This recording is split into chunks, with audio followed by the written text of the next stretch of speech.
All right. Thank you for being here. John DeDakis, journalist, novelist, teacher, many more things. I was looking at your space on authorsden.com, and this doesn't have anything to do with you. It was just an ad that was on there about pickleball in prison, Right. and which made me wonder, what's your experience with pickleball? I have no experience with pickleball other than my friend Roger Belair sort of pioneered the idea of pickleball in prisons, and so I started my podcast probably around the beginning of COVID, and uh, uh, and I just follow my curiosity. Have people on often who are friends. A lot of my podcasts have to do with writing and the writing process, and so Roger doesn't write about pickleball, but I thought it was an interesting topic to get into. I played tennis all of my life until my feet kind of gave out and my arches fell, and so. But I've never tried pickleball. But Roger has made it sound like it's worth spending some time with, and of course he got the idea for pickleball in prisons when he saw a 60 Minutes story, and he, all these people were just kind of lounging around, and he thought, pickleball would be a great, character building kind of thing, network, communication. And he's found that, even rival gang members are playing pickleball with each other in the prisons. So, yeah, so that's how the pickleball interview came about. Oh, so then that does have something to do with you. It wasn't just the ad on that site. That was something you were involved in then. Exactly. Yeah. Oh, okay. Okay. So pickleball, if you played tennis, I think you would like pickleball. I don't know much about it besides being maybe like a 2.5 player rating. I know enough about pickleball to know the ratings. I think it goes up to 5 and maybe it goes past that. So we used to play a whole lot and we got pretty fair. We got pretty fair at pickleball. Because if you play pickleball and tennis, I think that it's going to ruin your tennis game. I would think, because it's just, it's a whole different dynamic. I took a few tennis classes down the street after we started playing pickleball, and having not played tennis much, I can't say whether that is the case or not, but it does. I see some parallels. I mean, you're hitting a ball, it's going over a net. Right. But, and you don't have to run around quite as much. So I think that's one of the reasons why pickleball is probably popular among older folks, of which I am now. I am now older. Yeah, I think pickleball is a game that was made for older people to be able to beat younger people. And okay. I see that when you go to like the pickleball parks, because you look at people that you go, this person is not athletic. And then they're just hitting the ball with precision so much that you're like, okay, I'm destroyed over here. I've been pickled, didn't score any points against them. Okay. But it's my first 2 rules of pickleball are, one is less athletic. Yeah. So if you think I can make that, I can reach that ball over there, just don't. Just wait for the next one. Yeah. Less athletic. And then I haven't played pickleball in maybe a month or 2, and I can't remember the second rule. So if it comes up again, I'll think about it. Okay. Less athletic. All right, good. It's good pickleball talk. I think you may want to try it. I think you like it. I think you could play pickleball effectively sitting in a chair. So yeah, it could be, especially if it's doubles, right? Or is it only doubles? Can you play singles? You can play singles, yeah. Just play singles on the full court, play skinny singles, which is just on half of the court. That's fun. But yeah, just don't get caught up too much in buying all the pickleball accoutrement, unless that's what you want to do. It's like golf. You only need 3 clubs. In pickleball, I'll give you a paddle or maybe a spare. So 2 paddles. And if you want to go crazy, 4. So if you see somebody out there and you say, hey, do you want to play doubles? And they say, I don't have a paddle. Now you can play doubles. But yeah, And it's a fairly easy game to pick up, right? Well, I think that's one of the ways that older people get over on younger people is because it has so many rules that a kid would be playing and it's a logical rule. They'd go, well, I got that point. And then the older person would say, no, no, no, you did this wrong. So now I get that point. And you're like, oh, hold on here. So I think that's the advantage for pickleball, the rules and the less athleticism. Okay. But give it a try. Let me know. All right. Fair enough. I think you'll like it. Obviously, tennis people, I find, especially if you're dealing in an organized tennis place where there's tennis coaches, are very snobbish on pickleball Yeah. hierarchy. Well, and I think there may be some jealousy that's at work here because pickleball has become so incredibly popular and accessible. And so, tennis advocates, I mean, tennis is much more athletic. So Yes, I can understand the reason why people can be disdainful of pickleball, but what the heck, it's a big world and there are a lot of people and, everybody can make their own choices and then that's fine, right? there's a pickleball place that opened down the street that is a indoor pickleball called Pickleball Rage, and it is you're going to play pickleball not at a park and outside. You're inside a warehouse, so it's loud. They have nice courts, and you're paying, so you're getting a different level of competition than you would at the park. Now, at the park, you're still going to find the people that want to win all the time, every time. And when you're in the building and it's so loud and it's so competitive, I think that's what made me think about must be what it's like playing pickleball in prison. So I hope that when they have it in prison, it's outside, so you get a little sun too, a little Yeah. camaraderie. I think it's outside, but it could be both depending on the facility. I think it's a good outlet, like a good sport to move around. And I mean, still a moderate chance of getting hurt depending on the type of court you're on and how radical you are. But I think it would be good for in prison. I mean, it's good for out of prison too. So why wouldn't it be good in prison? Exactly. Yeah. All right. So How did we get on this? pickleball in prison, the Yeah. article that I thought was not associated with you, but which apparently is associated with you. So Yeah. it's good. Do you think of yourself as a writer? Oh, sure. When was the first time you thought that? When I was probably about 6 or 7, because I didn't Nice. consciously think of myself as a writer, but my parents had a lot of books in the house, and I was mesmerized by the little squiggles in the pages and then you learn to read, and and so I began to just instinctively want to wanted to kind of fill pages in the same way that a book was. I wasn't a reader quite that. I wasn't a prolific reader, but I was mesmerized by the words, and so I started. I mean, I think I wrote my first book when I was about, I don't know, 8 or something like that, 7 or 8, and just trying to replicate what I was seeing on the page. So yeah, the short answer is I became mesmerized by writing and books, but I never really consciously thought of myself as a writer until way later, because there were so many other potential stops along the way. I mean, as far as career is concerned, I think the first thing I was interested in doing was being a sound effects man because I did so many mouth noises as a kid. My dad was a lawyer, so early on there was a desire for that I had to go into practice with my dad. And probably around the time Kennedy was president, I began to see that I could use law as a stepping stone to get into politics.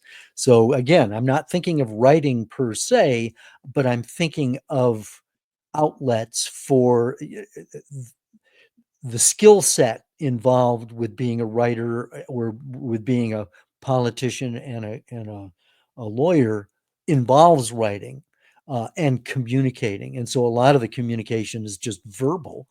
Um, I think then that there was a transition to being more conscious of journalism. But again, journalism involves a lot of writing. But again, I wasn't really conscious of being a writer because journalism deals with public policy, it deals with storytelling. But my kind of journalism was broadcast journalism. So it was incorporating more than just sitting in front of a typewriter. It meant um, going and interviewing people. It meant, putting it together visually, so there was that element to it as well. And I don't think I really began to think of myself as a writer until I needed a creative outlet that would supplement my broadcast journalism career, because I was by this time an editor at CNN and I needed a creative outlet. And so that's when I began to start experimenting with writing fiction. Then how long, when you were a kid, obviously, were you writing fiction or nonfiction? Was I it like was, How to yeah, Catch a no, I Mouse, wasn't, things like that? I wasn't writing fiction. I was actually drawn more to just the facts kind of thing. So probably the Wow. first couple, I wrote two books. I mean, as if these were really books. I mean, my Yeah. my daughter found them and she's got a PhD in creative writing, and she goes, "Oh, Dad, these are terrible." But the books were nonfiction. They were almost memoir, writing about things that happened to me, things that um, just sort of just the facts. And of course, when you're 7 or 8, you don't have too many things to draw from. Um, One thing that I did write when I was 9, I think I was 9. I'd already witnessed a car train collision that killed 3 people. And so I wrote one of the stories that I wrote was basically a just the facts recitation of the accident. And as it turns out, that accident that I witnessed at 9 ended up becoming the inspiration for my first novel. Okay. So just the facts is very newsmanish.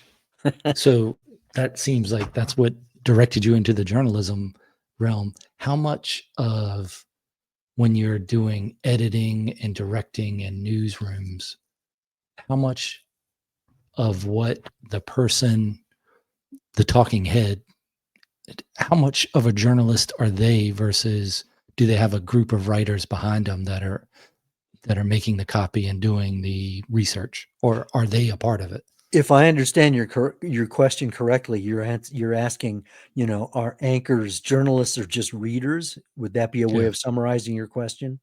that's good. Yes. They're journalists too. You really have to be in order to be in a situation like that, because often, sure, you're reading scripts, but often broadcast journalism is ad-libbing, because broadcast journalism by definition is immediate. And so, often when things are happening live, the anchor is ad-libbing. And that's very hard to do on the fly. And so what you're seeing is, in a sense, um, the journalism process. You don't see in newspapers, the journalists are doing the same thing, in the sense that they're doing interviews and they are trying to find out and to make sense about a breaking story. In broadcast journalism, you see it happening right in front of your eyes, and it's messy. Uh, and so even if you're, let's say, to take an example and to contrast it, let's say that you're a New York Times White House correspondent and something happens, and whether there's an assassination attempt or whatever, the the journalist on the scene is reporting back to the desk, and they are trying to find out what the facts are, and they communicate them to the desk. But we don't see a lot of the um, um, how raw it is. It's not polished yet. Whereas in broadcast journalism, people are fumbling along. There are errors in fact. Um, um, there's a lot of speculation. There shouldn't be, but there's a lot of speculation, and so it's messy in broadcast journalism because it's happening in real time. In newspapers and in the wire services, it gets processed before it gets out there. I don't know if I'll stop there, and if you've got a That's a follow-up good question. that's a good explanation of it, is that if you just had a person that was just reading, they wouldn't know the questions to ask or the way to direct the conversation. And it's probably nerve-wracking for them too, trying to talk about something that's happening live while somebody is in their ear talking about it too, and while they have to think about all these other things of, when's the next commercial break, when is, the format of the show and all that. So yeah, okay. Absolutely. I mean, I can give you a perfect example. I worked with Wolf Blitzer for 7 years, and you may or may not remember Anna Nicole Smith. She was a Playboy Playmate of the Year, and she ended up marrying this 90-year-old guy. I mean, it was it's not major news, but she was definitely, newsworthy. And I was working on the Situation Room in DC at the time, and that show primarily deals with geopolitics, wars, presidential elections, that kind of stuff. And when her body was found, we didn't really know anything about it. We didn't know how she died. All we knew is that she had died, and it was before the Situation Room went on the air. So we had an entirely different show planned, but CNN at the time was going live with reporting. Well, Wolf goes, "Oh, we'll just do 25 seconds on this, and then we'll move on, to what we have planned." And New York basically said, "No, we're going to keep going wall to wall." Well, of course, it's out of Wolf's control, and so the guest bookings people were just throwing people on the air who knew about Anna Nicole Smith. And so Wolf was just following his curiosity, asking questions like, who was she? Why was she so, famous? Why? The why questions and the what questions. And after the show was over, Wolf and I were going down the elevator together, and he told me, he said, "I didn't know who she was at all." And he said, "But somebody showed me her picture in Playboy, and he said she was hot." Nice hot take, Wolf. Yeah, hot take. But the point is, he's following his curiosity just to find out what the story is. Why is this important? What does this mean? And so he's a perfect example of, a person who follows his curiosity, and it's okay that you don't know something. That's why you ask questions, to get answers.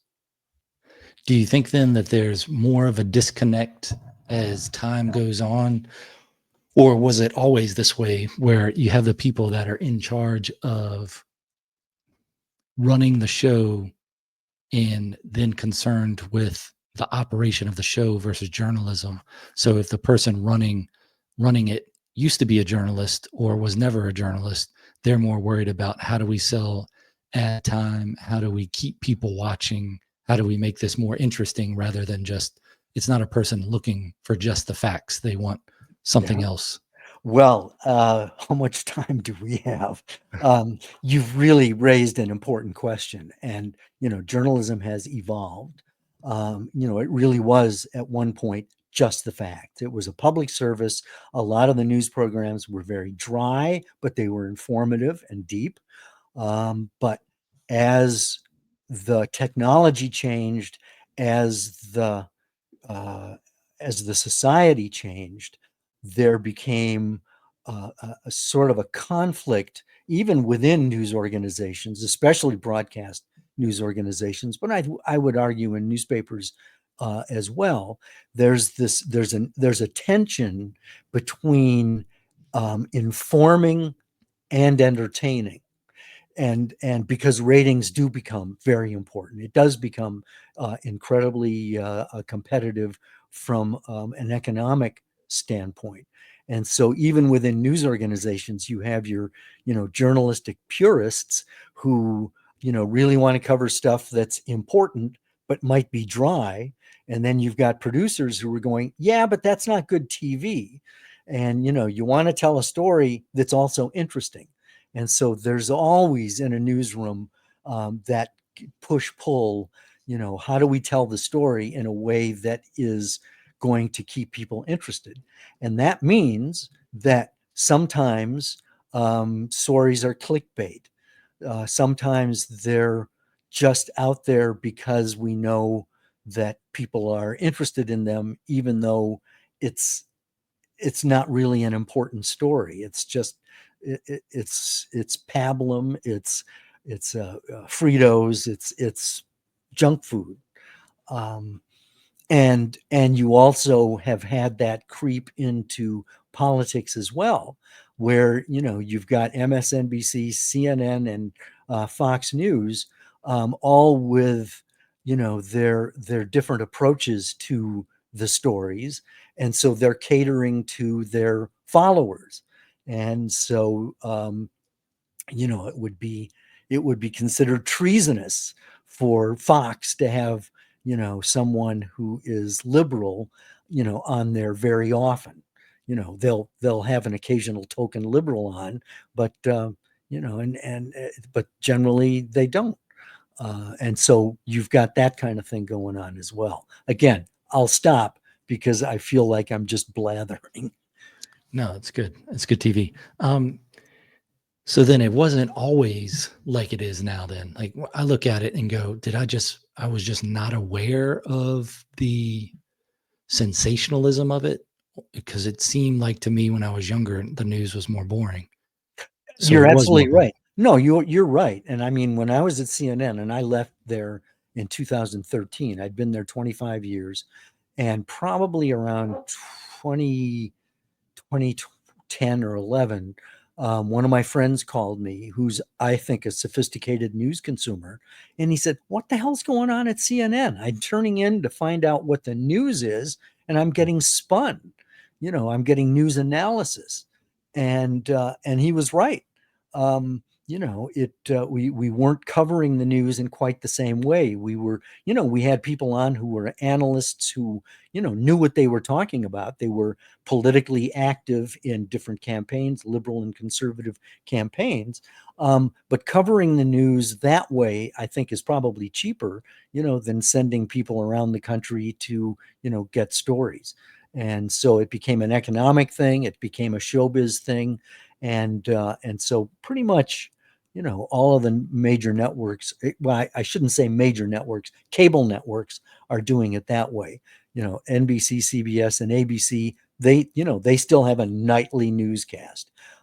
It's still got a lot of graphics, and it's still kind of, more interesting to watch, but it's much more just the facts approach. Um, Is there a way that you can think of to bring back the more just the facts news, but still make it like it feels more team oriented than anything else? Like if you're this team, this is the news you watch. If you're this team, this is the news you watch. Is there a way to that you've thought about that you could make it a just the facts one and have everybody look at it? Well, I mean, the PBS NewsHour is a perfect example of just the facts television news. They play it straight. They do in-depth stuff. It's boring. And I don't know what their ratings are, but I would imagine not great. But they play it straight, and they don't really get into, trying to persuade you to go in one direction or another. Um, Really, unless public, I'm not particularly optimistic that we're going to be able to get back to a just the facts approach to journalism, because quite frankly, I think the public wouldn't want that. They're bored. And so news directors, general managers uh, are giving the people what they want. They know exactly what plays and what doesn't. And people can say, "I just want the facts," but you don't watch. And so what they're trying to do is bells and whistles in order to make it more entertaining. I'll say one more thing, and I'll give you a chance to follow up. Probably a perfect example is the Today Show. It used to be under the rubric of NBC News. It's now NBC Entertainment. They still have news on there, but it's all designed to be entertaining. All too often, broadcast journalism is now in the business of generating heat as opposed to light. I wonder if there could be some sort of mix, like a Starship Trooper type news and a Choose Your Own Adventure. Like, I can't remember who wrote Starship Troopers, but in the movie, they would have a headline, and then it would say, these aliens land on we lose a fleet on Clandathu. Do you want to know more? And then it would go to the next topic. So I wonder if it'd be hard to do if all you were doing is just sitting down and watching TV in the sense of 1980s to 2000 TV, where there's no other screen to look things up and there's no selection on your TV. But if there was a way where you could say, here's the news facts of the moment, where you go, this is what's going on. Do you want to know more about this topic? Mm-hmm. Actually, we did that. This. When I was at CNN, Josh Lurie was one of the producers I worked with, and we actually had an interactive newscast where people, we gave them a menu, there's this, and this, which, and we did a little piece on each one, which one do you want more on? And so that gave us, some feedback among the people who were watching. I don't think it really caught on, but television does to a certain extent have the opportunity to do that, and it's a good programming idea. The internet is probably your best example of interactive experience, but here's the problem. Russia has done, and China to a certain extent too, their militaries have flooded the zone with BS. They have purposely planted stories, made up stories that are designed to get everybody riled up and angry at each other. And so you've got people right now who are clicking on whatever it is they're interested in. But the problem is they're not discerning about what's true and what's not.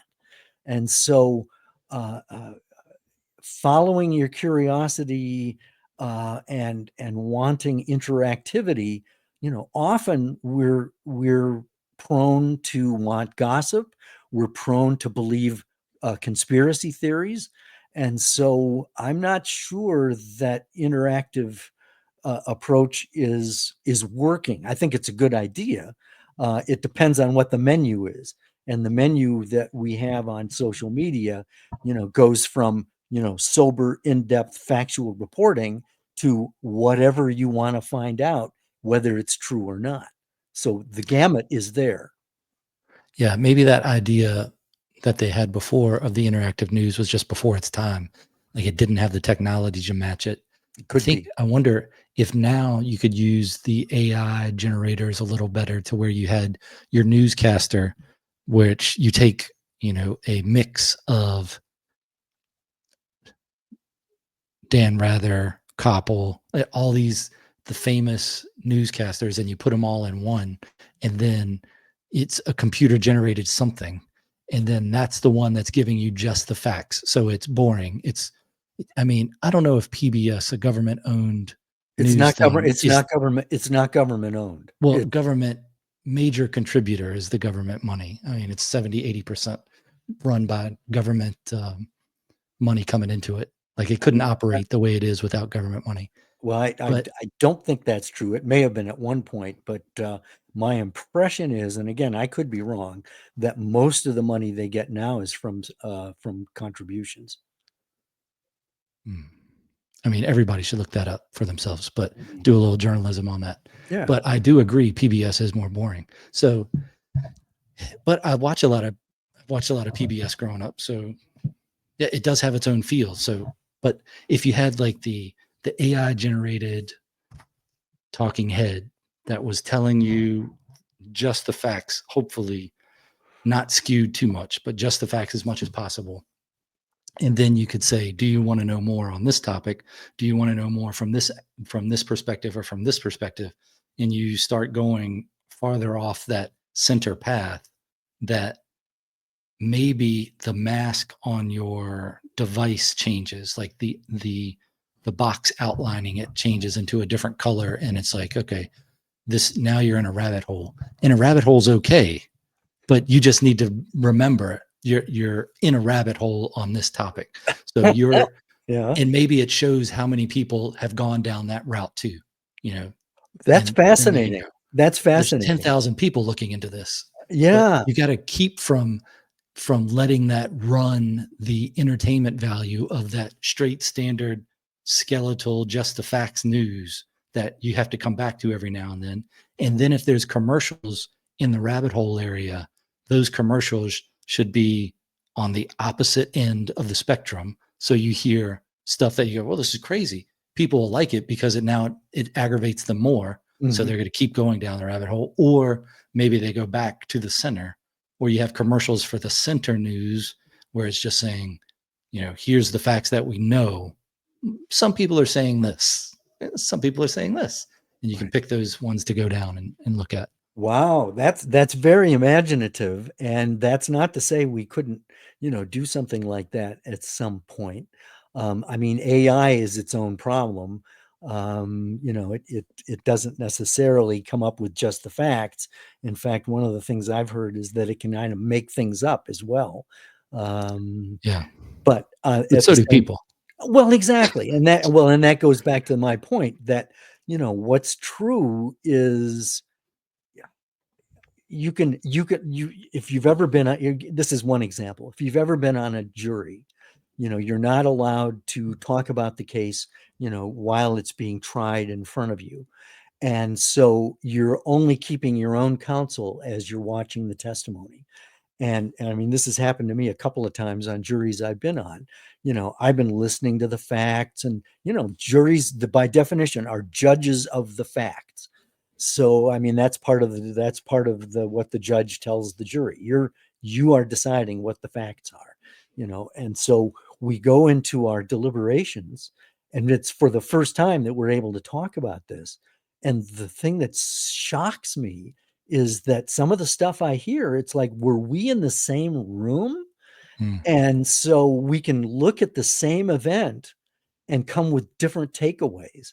And so the perceptions of, and that's the problem that you've got with journalism, is that um, reporters are fallible. They're people, and so the filter that it's going through is failed and imperfect to begin with.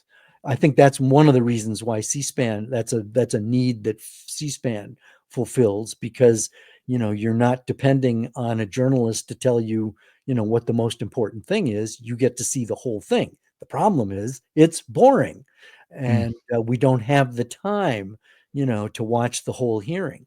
I think Ted Koppel or someone said that if the wire services were reporting on Moses bringing down the 10 commandments, the lead would be something like, Moses brought the 10 commandments from God down from the mountain today, the most important of which is yeah, very directed.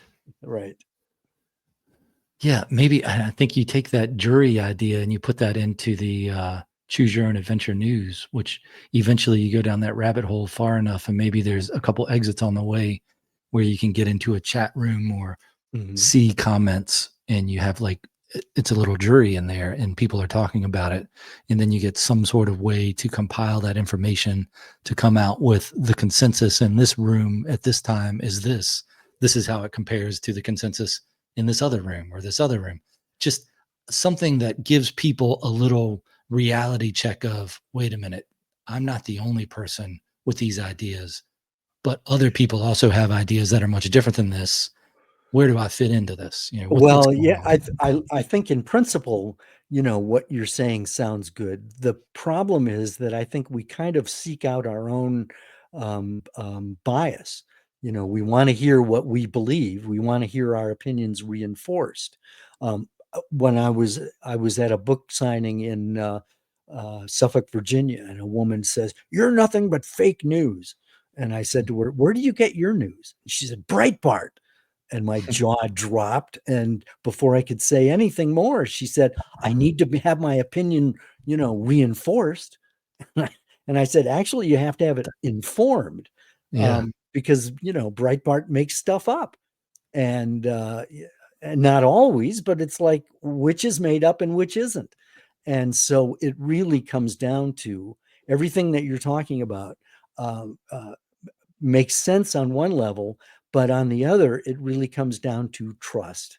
Who do you trust? Who's giving you the facts and not the spin? And because we are verbal, because we tend toward arguing. I mean, the whole country is set up on the principle, that we debate and that people have different points of view, and we try to come to a consensus through debate.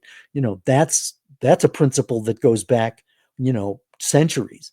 um, and so we have just evolved or devolved to the point where we all have our own inner sanctums and our own places where we have our opinions reinforced in our own echo chambers. I mean, people have the option right now to do exactly what you're suggesting, and they're not doing it, or at least a lot of people aren't doing it, which is why we have the problems we have. We Yeah. can't even agree. We can't even agree on what the facts are in some cases. Trump calls the attack on the Capitol, done by it was a love fest, by Mm, patriots, and you've got other people who were severely injured going, not so much. yeah. Yeah. It is interesting when you see something, if you can, on both sides, when you're looking at whatever team's channel or whatever outlet, if you can listen to it and then that common sense part breaks into your brain and it goes, wait a minute. And then you can also have that same feeling when you're looking at the other team's thing. Then I think you're in pretty good shape. But I think the problem with the people that are extreme is they don't know how extreme they are. Yeah. So then if you had this news, call it nugget news, because Mhm. it's the nugget of truth. Right. And you start with that, you got your computer generated talking head that's telling you what to do. I don't know if talking head is derogatory, but the No. computer generated thing that's telling you. And then you can see, maybe it gives you on the bottom of the screen or somewhere where you can see how far away from that you've gone down your rabbit hole. Hmm. And you can go, look, you're way over here. You're Oh, yeah. 25 times separated from the Yeah. nugget of this Yeah. truth. Okay, Let's that's a trace good back idea. these Wow. truth. Wow. Yeah. Yeah, that's very imaginative. It's uh I I think that's, if I don't know how you do it, but if you could do it, that would be great to be able to see that. Although usually on the extremes they would go, yeah, but it's the deep state controlling that. And how do we know that the nugget is really, true, or if it's just, Big Brother telling me what to think? It comes Yeah. down It's got to it have the comes down sightings. it's gonna come down to trust again. Yeah. Yeah. People are going to lie always. And then the way I look at AI is it's just like a person. It's another person that learns like we do, that probably learns more quicker. I'm not sure what state it's in now, if it's much smarter than us, if it's much dumber than us, if whatever. But I would think if I were a super intelligence, number one, I'd look around and go, I'm not wasting my time here. And I'd broadcast myself across the galaxy and go somewhere else. Or I would definitely not let people know that I knew that I was the super intelligence. One of the things that just came to me as you were talking is that there's another thing that I don't think AI really addresses, and that's the moral dimension. There's the head, the facts, but there's also the heart that makes us human, that gives us the discernment on choices to make based on our values, based on what's, quote unquote, right and wrong. And I'm not sure that AI is astute in the way it addresses that. Hmm. It might still be able to give you moral choices, you know, um, but what you've been talking about is just the facts, the head stuff, but there's the moral dimension as well. And I'm not sure where AI comes down on that. Yeah. Is it like talking to a Vulcan, or is there just is there no understanding of morality in there? Or if there was understanding, could at least tell you, the moral angle of this is this. I think people just need a visual, or what would help is a visual of how far away you are from the topic you started on, and then have some sort of a score that's easy to understand, that you can go, oh, on this topic, I score a 3 out of 10 on the intellectual side of it, 8 out of 10 on the feeling side of it. I don't know, hook it up with a Myers-Briggs test or something, give Yeah. them a score like an INFJ or whatever. I mean, Just it's not, to, I mean, what you're talking about, I think it certainly could happen in the future. And a more advanced brainwashing of people certainly is what it would be turned into, well, like that would be a direct people danger, more. wouldn't it? Yeah. Yeah. I don't know. Is it better to try to get into that with a noble cause, or to let it happen and somebody else turn it into something that is used for maliciousness? I don't know. Well, There's the look, moral question. I mean, look, the First Amendment is freedom of speech. And at this point, there are very few limits on freedom of speech. There are limits based on, some court cases, but, for the most part, because we tend to, at least in this country, believe that it's important for people to be able to speak their mind. Um, there's been, I think, a reticence to be sort of the police on what information people get, and because there's a tendency then to, lead people to come to conclusions that are based on censorship of, leaving out information. And the problem, of course, is that right now we're in a situation where you've got truth and falsehoods intermingling, and that's pretty much the way we've been all along. And it just means that the individual has to be discerning. You mentioned common sense. I think that is one of the things a person should bring to the table. It's what juries are told. Use your common sense. Um, and Which is good so if you have common sense, bad if you well, don't. exactly. And I mean, people are, we have people who are, extremely, brainiacs. You've got people who are on the other end of the spectrum. You've got mental illness going on. It's a big world, and it's messed up in a lot of ways. And so I'm not real optimistic that this what you're laying out. I think it's a great idea, but at this point, I'm dubious that we're ever going to quite get there. That doesn't mean, though, we shouldn't, try to explore it, because I think you're throwing something out there that's kind of imaginative and interesting. Yeah, it's like having a society that has a person that is in charge of it that is good, versus someone that's using it for evil. And at what point does that good person become evil? And what is good and evil? It's Yes. so many different questions that everybody has to agree on, with that idea of information police. And it makes me think of like being America being the police of the world. Right. When I was younger, my view was much different than it is now. When I look at things and I go, well, if this is going on over in another country, what is our responsibility to do something about that?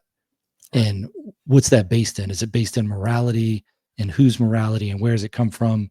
Now, I was raised in the church, so that's where my morality comes from, is from Christianity. Mhm. But I'm sure that there are some people that are more into Christianity than me, that would look at my morality and say your morality is wrong. Well, but I mean, even Christianity, I mean, what does that mean? Because there are so many different denominations, different interpretations.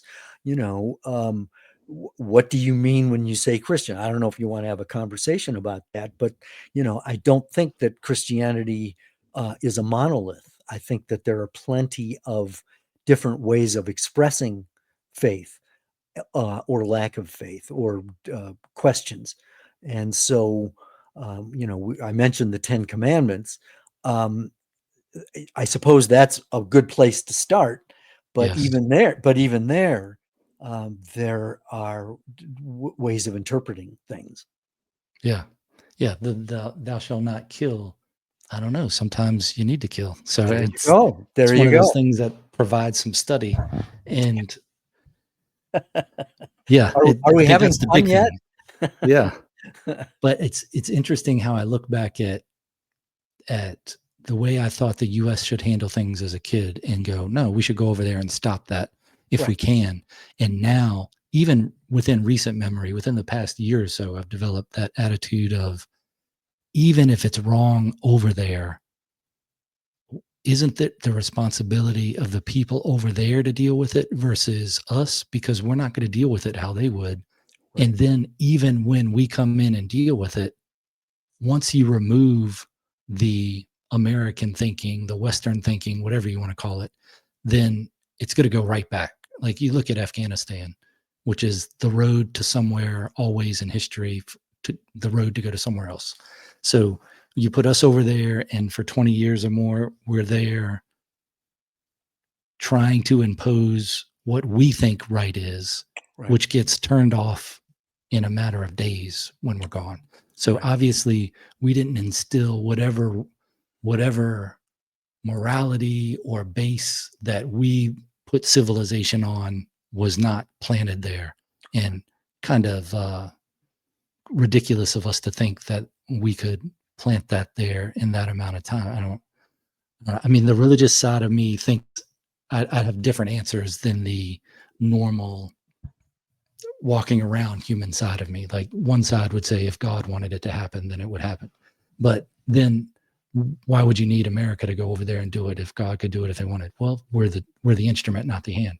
So Right. there's plenty of arguments to think about on the religious side, but just going on the non-religious, which I think anybody that has a religious root would look at and say, you're wrong from the beginning for Right. trying to look at it on a non-religious route. But let me just look at it on a common sense route. And I'm not sure I can do that right because my common sense is based in Judeo-Christian values Well, growing up in America. and there's also the difference between religion and spirituality. Mm, Religions are very doctrinaire, very doctrine oriented, a certain systematic way of, logically looking at things. Whereas spirituality is almost devoid of doctrine and is much more experiential, much more focusing on being as opposed to believing. And so, and I think to a certain extent that helps to explain what you've talked about.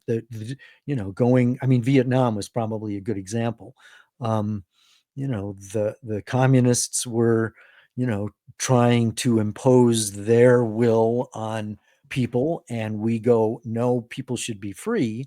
But the people we were supporting, the South Vietnamese government was corrupt, and so they and the Vietnamese people were basically, either side was totalitarian in just different ways, mm, and yet their spirituality was different. I mean, communists, at least, I don't know, I'm getting way beyond my ability, my knowledge base, but communism was basically atheistic, and the state was God.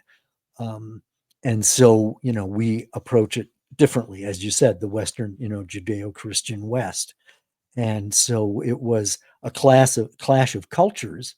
And, plus we were fighting a World War II war in a situation where it was guerrilla tactics.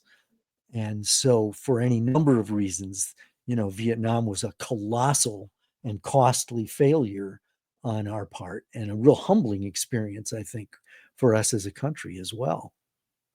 yeah, I think you need the buy-in of the people there to change things, but that doesn't mean that I think you drop in a few specialists at how to overthrow the government into a country and then say it happened organically. Right. And then I think maybe you go back and you look at the beginning of the United States and see how that happened with people seeking religious freedom and coming over here. And even it's so difficult because you get lost in all the little pieces that could have changed things around. Right. And you say, this is what caused it. And you go, well, hold on. What about the Vikings? I mean, they were over there before the Clovis people were there. And what do you know about that? And you have to pick a point and say, okay, from right now, let's go forward and try to make sense of it. But then who picks the point where you start? It's interesting. It is the name of my first book, called Starting Point. But anyway. I mean, you write sci-fi, so Yeah. this is stuff that you've written about and imagined, and I admire sci-fi writers, and because you have to basically create your own world, and I think that takes a tremendous amount of intelligence and imagination, way beyond my ability to do. Sci-fi is not something I'd be good at. Well, you do like spy stuff and mystery, right? I do mystery, suspense, thriller. That's sort of Okay. the thing. And I've got 6 novels out. It's a series I write. My protagonist is a 20-something young woman, and all of the books have a journalism backdrop. So so there are mysteries. There's an element of suspense. My most recent novel, Enemies Domestic, is pretty much a raw political thriller with abortion as one of the fundamental questions that propels the story forward.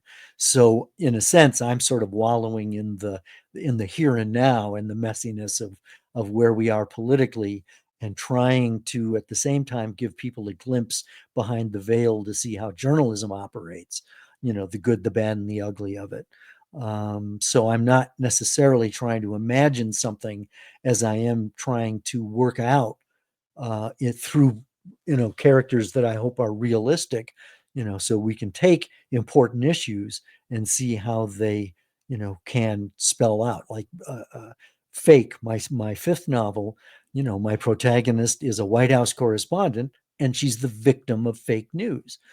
There are consequences when people make up stories. The reader knows what the truth is because we are experiencing my protagonist's life. And one of the things she's experiencing is stuff being made up about her. And people on the internet are believing it. And that then means that she's a target based on false information. And so, I'm not taking something that's highly imaginative.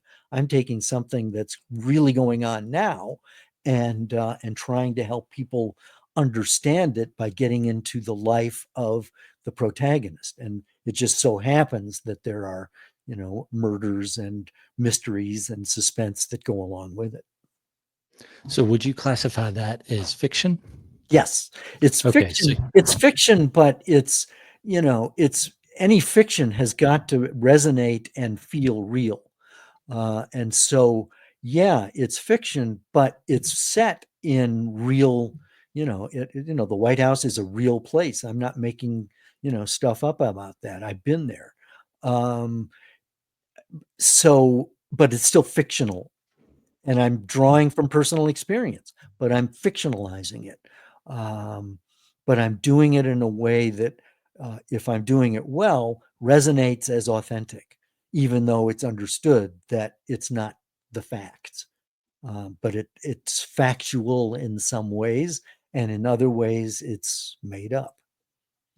at what point in your professional career, when you started doing the more fiction writing as a like a little side adventure, at what point did you switch over to that all the way?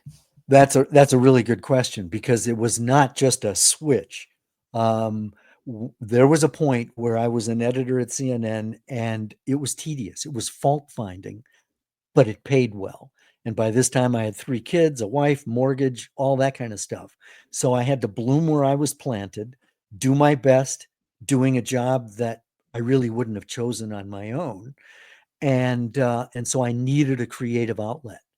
But the interesting thing is the creative outlet wasn't initially fiction.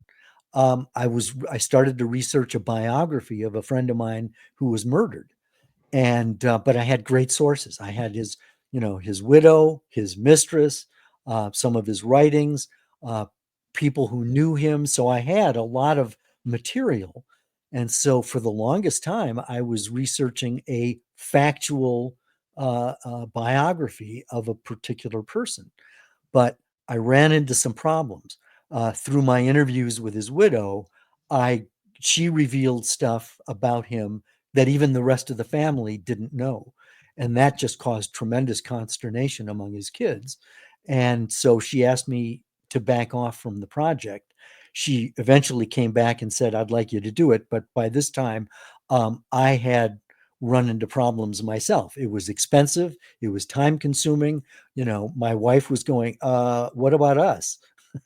So, but my wife did suggest that I take some of my research and fictionalize it, pour it into a novel. And so that was the pivot point where, I took the research, I didn't take all the research and change it to fiction, but though that was the nugget. You talked about nuggets. The truth nugget was, something about this guy that I was able to incorporate in the story that I created that was fast track. That was my first novel. Nice. I wonder that it makes sense that research would be the bridge, if you will, because for me, policing and writing reports was I like a good report. So it's writing. It's just not the type of writing that you put in a book and self-publish. So it's Well, exactly. I mean, you you have a background as a state trooper, and so that is you come across people on often the worst day of their life. You're in situations that are chaotic, and you're trying to find out who the perpetrator is. I don't know if you ever did any detective work, but the first guy on the scene is in a sense a detective trying to figure out what the hell happened. And so you're going to find that out by what you observe, the skid marks. You're going to talk to the people involved. You're going to look and see if the dead guy has a bunch of empty cans of beer in the car.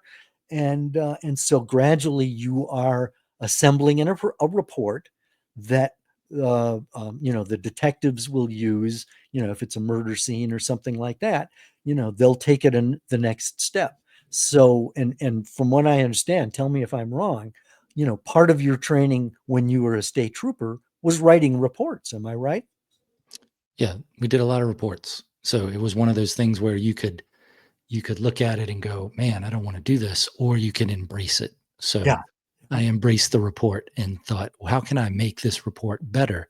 Not Is more that is that when exciting. is that when you started thinking about writing fiction?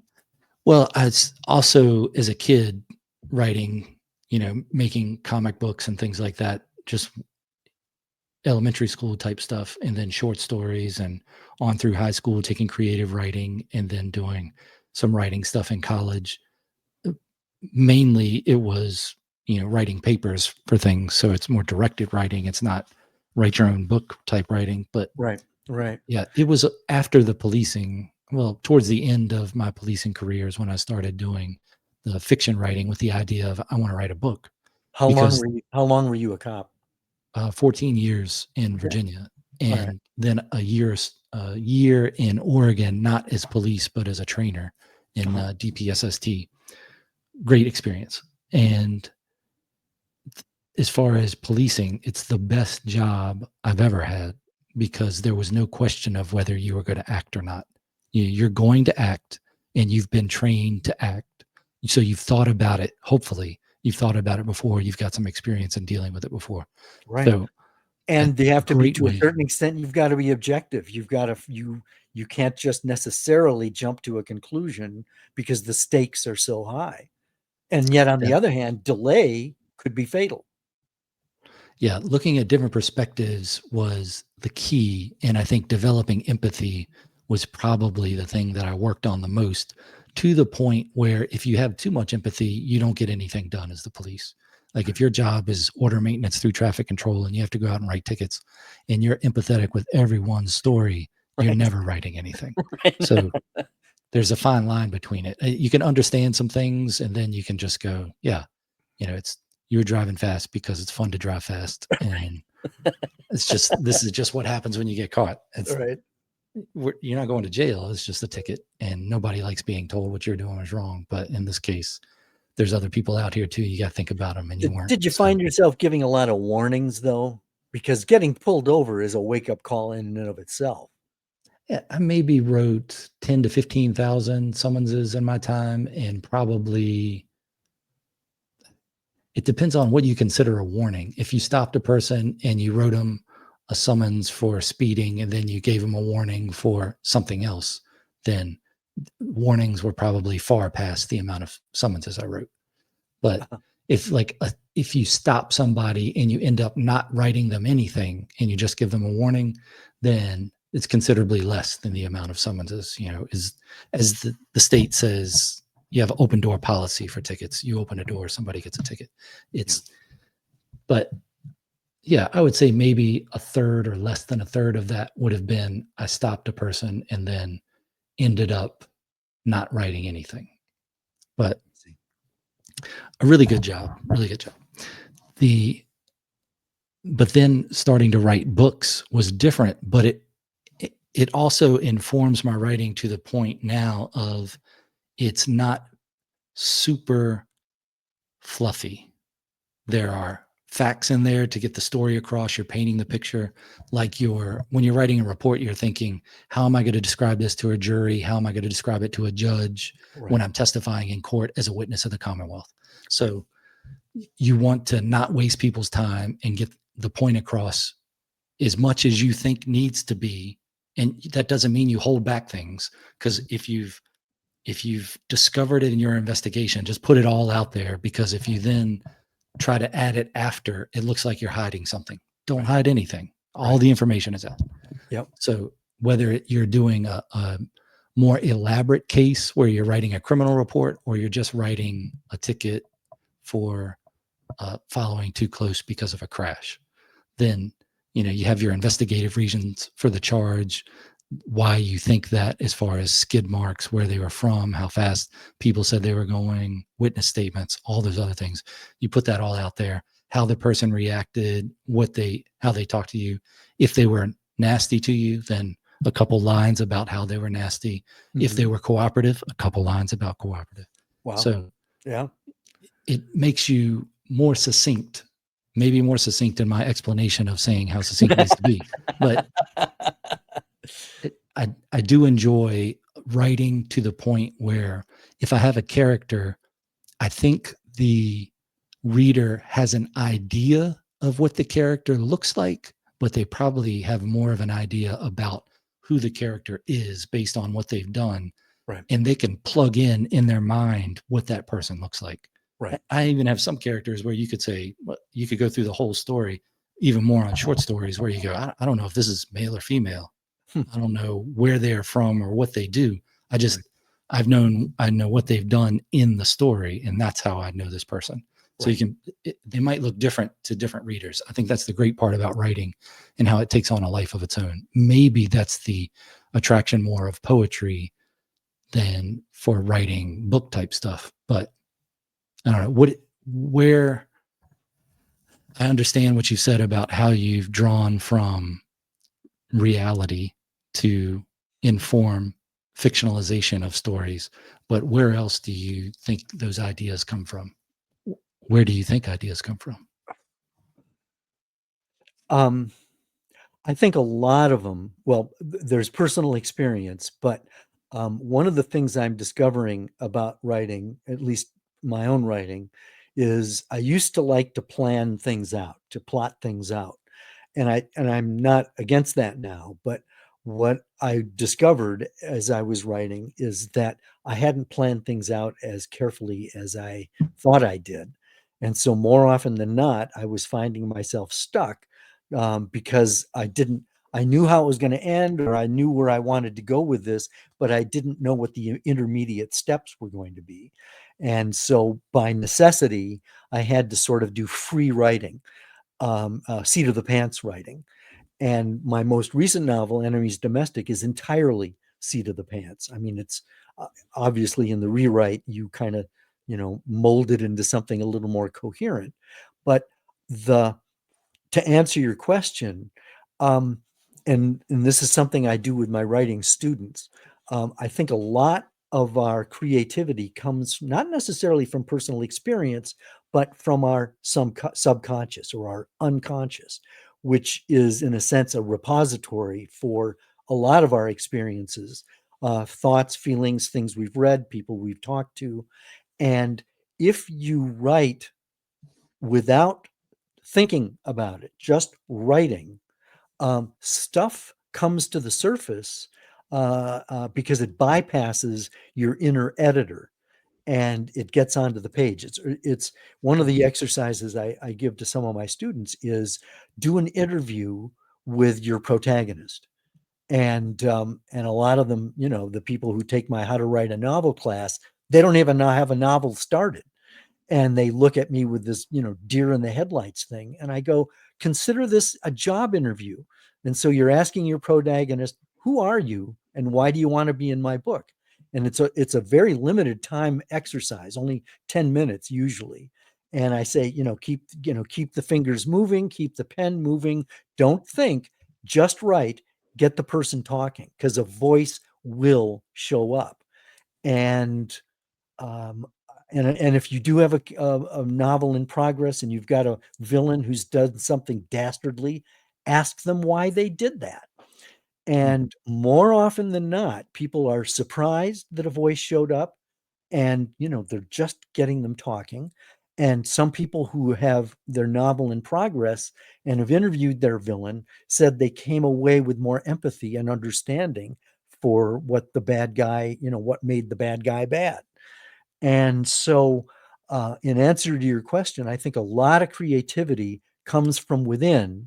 It's just a matter of accessing it. It's like dipping a straw into your writing, is like dipping a straw into your subconscious. You ask questions, voices show up, you transcribe them onto the page. So it's, the straw is your fingers, and the stuff comes through and onto the computer or on the page.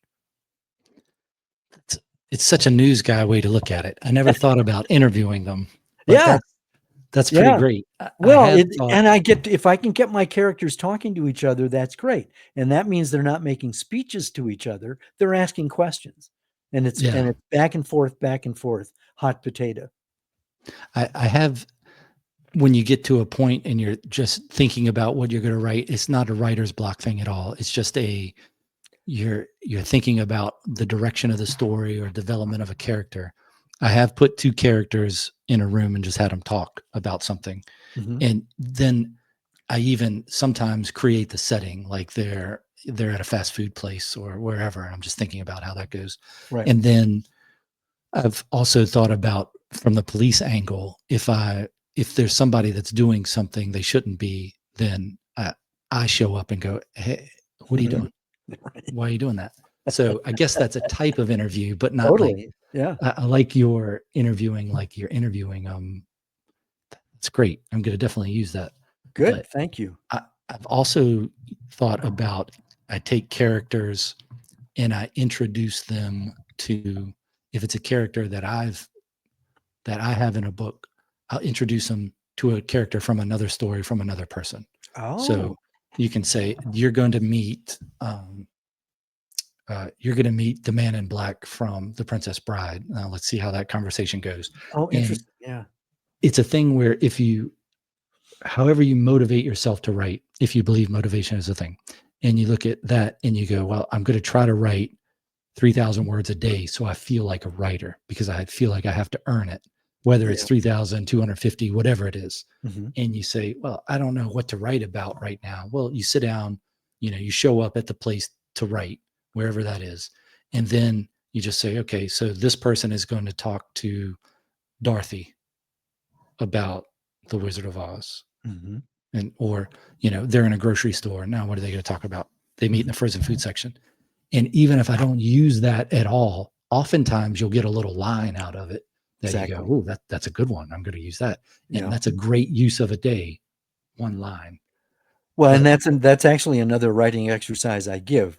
It's a setting and a situation, and so I give them a choice of three different settings and three different situations, and then write what happens next.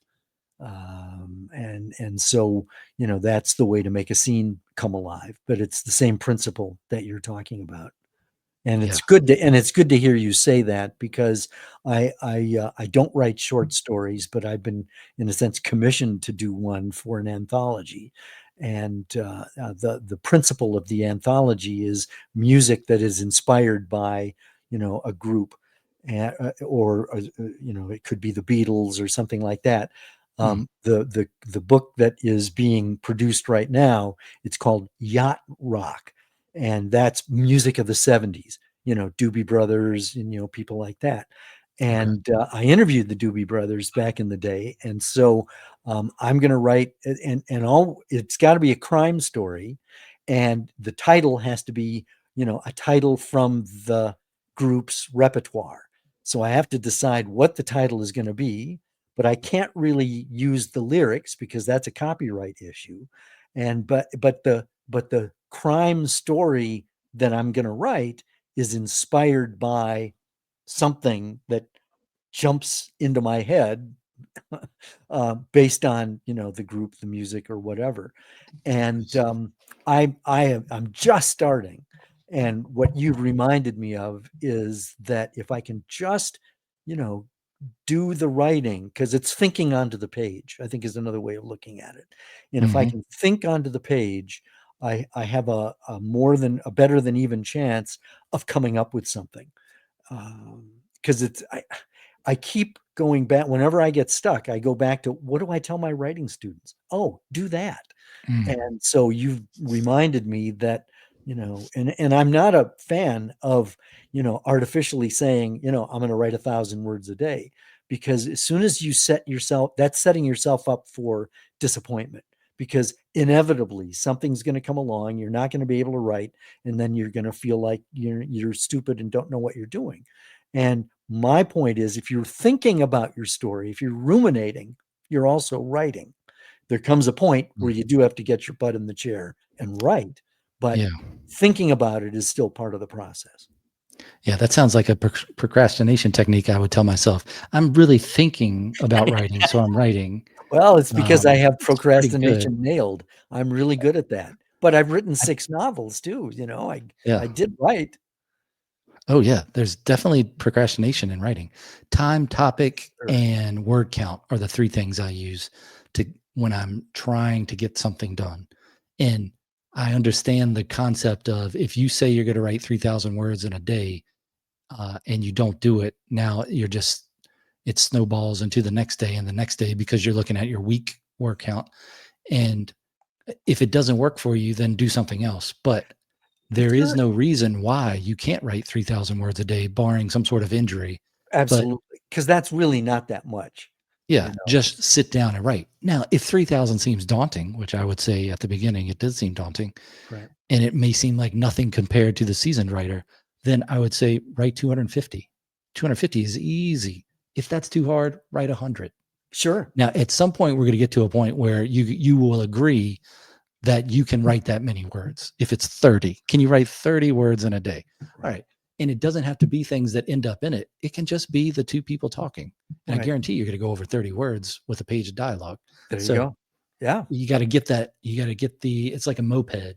You have to pedal it to get it going, so then it can start to move on its own. It's a discipline, and so yeah, I mean, it's procrastination is something that I'm way too good at, and so you've helped remind me that there is a way to maintain some forward momentum without being under the pressure of having to produce something wonderful, Mhm. in that session.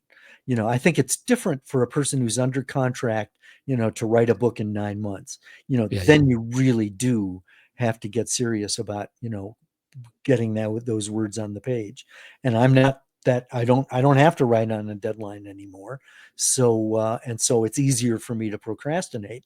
But I'm finding, based on what you're saying as well, that you're sort of reinforcing where I am right now, is that, in order for me to come up with this short story, I'm going to need to write. I'm going to need to think onto the page.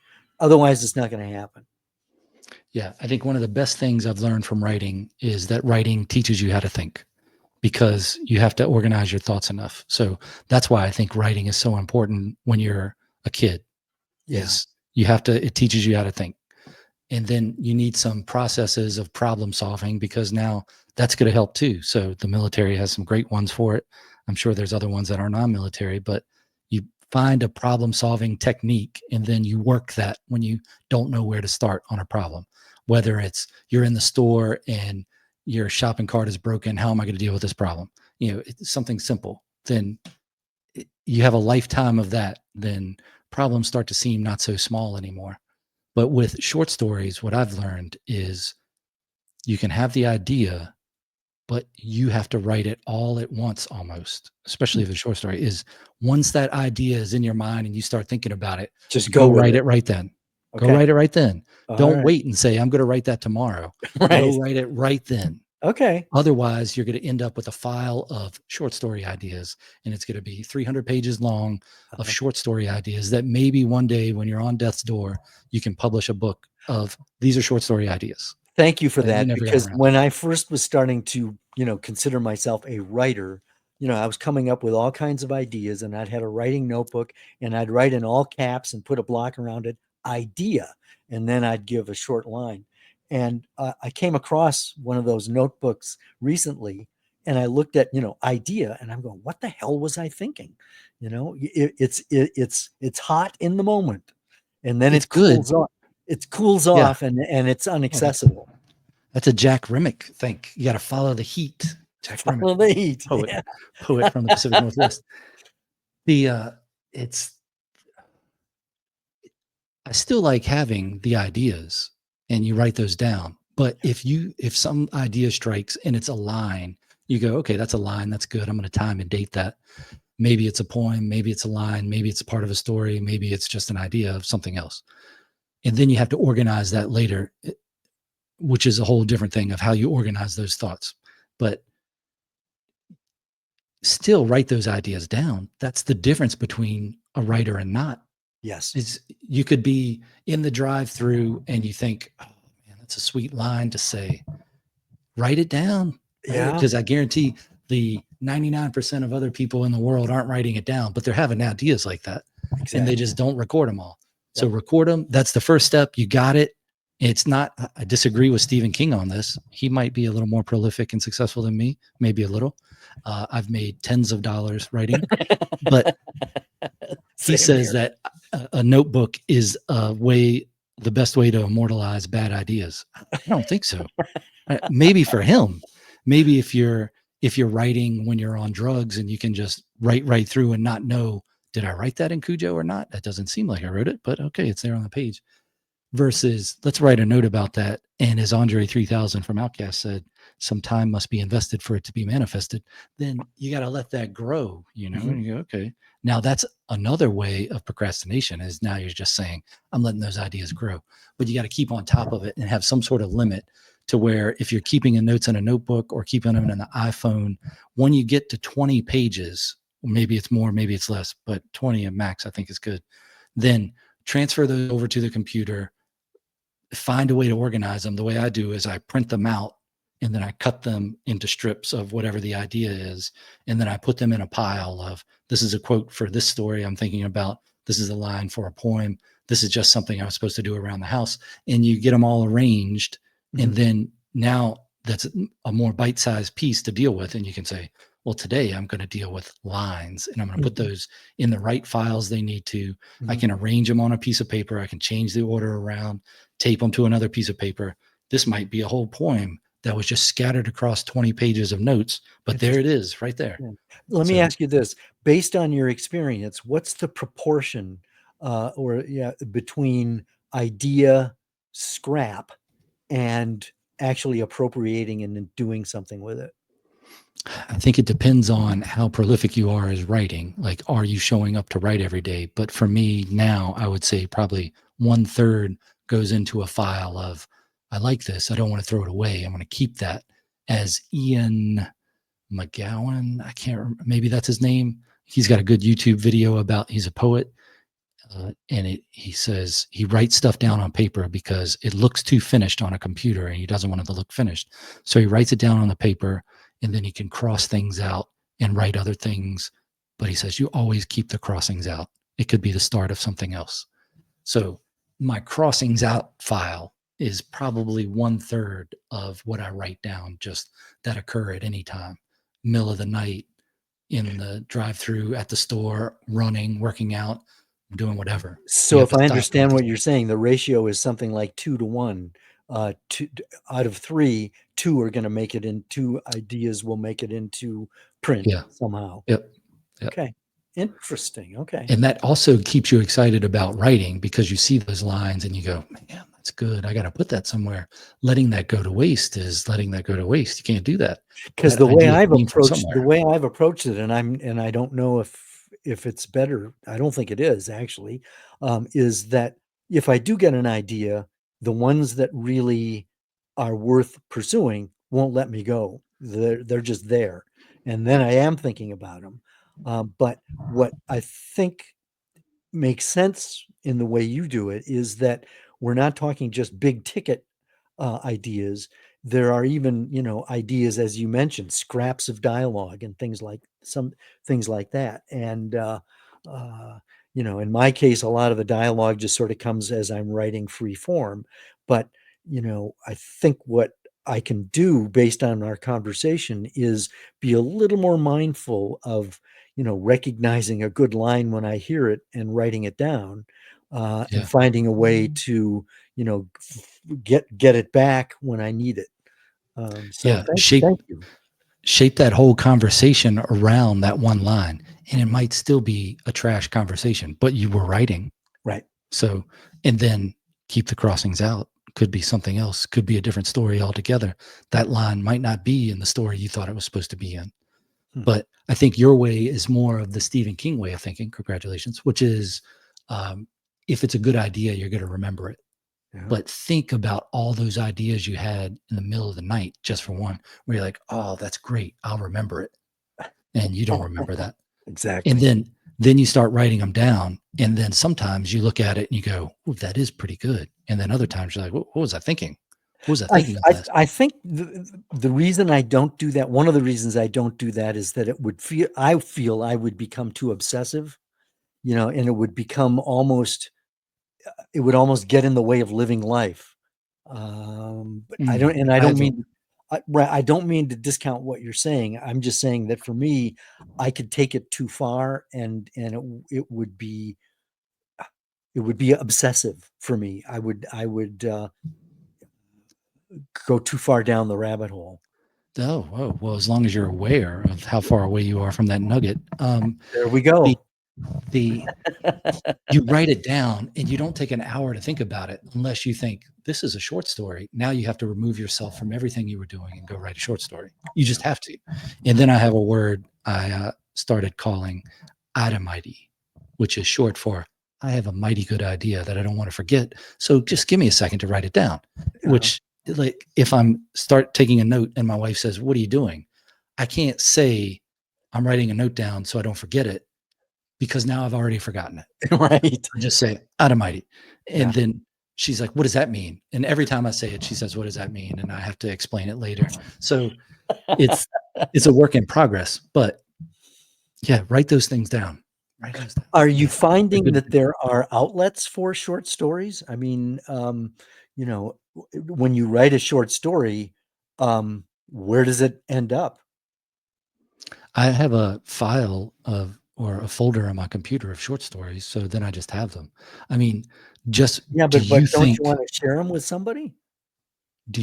as a writer, your success is writing and having other people read it or it being published, or is it part of the thing is just writing? I think it's both. For me, it's both. But the writing is its own reward. There's definitely that. And I know for a fact that it's not a get rich quick kind of thing. It's not even a get rich thing unless lightning strikes, which it rarely does. So, but there's a kick in getting published and having other people read it and feel that you've made a connection. So for me, it's important, especially with a short story. I don't think it would be as fun if it just languished and no one else would have a chance to hear the story, read the story. So for me, storytelling is part of that dimension is story hearing or story reading. And so it becomes a relationship. It's a relational. It's a Otherwise, news guy. It's a news guy perspective, I think. yeah, I don't think it's wrong. I think it's a yeah, good perspective, but yeah. I think that's what it is. Question. Yes. Do you have time to take a little break because the guy for the pool just walked by the window? Sure. Or do you want to finish this up now? What's your preference? You're the boss. I'm fine with picking it up after you've had your conversation with the guy. All right. Yeah. So let me go over here to off of this, and I'm just going to figure out how to pause the recording. In the 30-minute talk and then the hour-long talk and the 2-hour talk and the 3-hour talk. It's Do you have other people who watch? I mean, it's well, just two my guys mom talking. probably watches the first 10 minutes, but I don't know. Well, I think that's the great part of podcast is that you can listen to it, and then when you got to do something else, you can come back to it. So it's a conversation you can pause and then come back to. And then also, if it gets boring, you can speed it, or you can just go to something else. But I listen or watch a lot more podcasts than I do TV or anything like that right now anymore. And that's been true for the past few years. You get to choose whatever it is you want to find out more about. Yeah, it's easy. I think in the world of podcasting, the biggest thing is consistency. This is from my perspective anyway, is because if you're expecting, like if you really like a topic or a show, then you want to watch it all the time. But then if it's just a once a week one, then you go, okay, this is my schedule. There's one of these that come out a week, so I watch that. But then if there's somebody that does 2 or 3 a week, you start to expect it. And then if they don't publish for some reason that week, then it's easy for something else to take its place.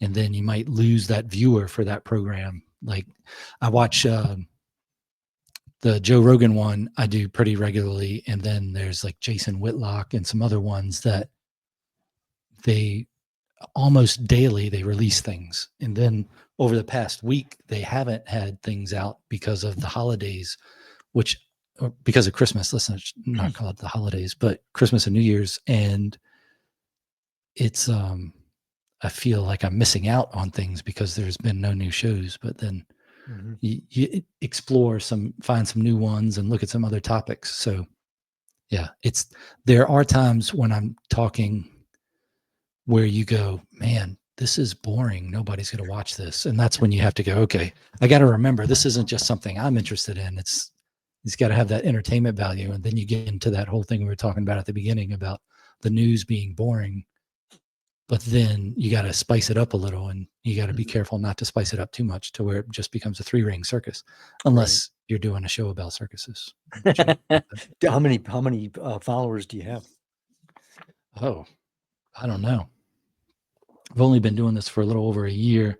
You can't tell so much on Spotify. Like if people follow you, you see it. And I'm probably in double digits. I'm probably not out of double digits in Spotify. And then YouTube, I know last time I checked, there was like 55 or 65 people following it on the full podcast channel versus the clips channel. So I don't know. I do think sometimes when I'm doing the podcast, like, what am I doing? Is this a good way to spend my time? But then I think, well, why did I want to do it to begin with? And it's to talk to interesting people that are creative, and just the topic of creativity is so big. You could pretty much talk to anybody about it, but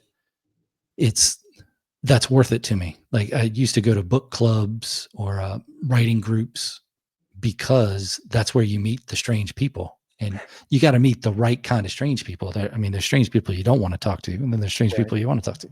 Right. But it's pretty great.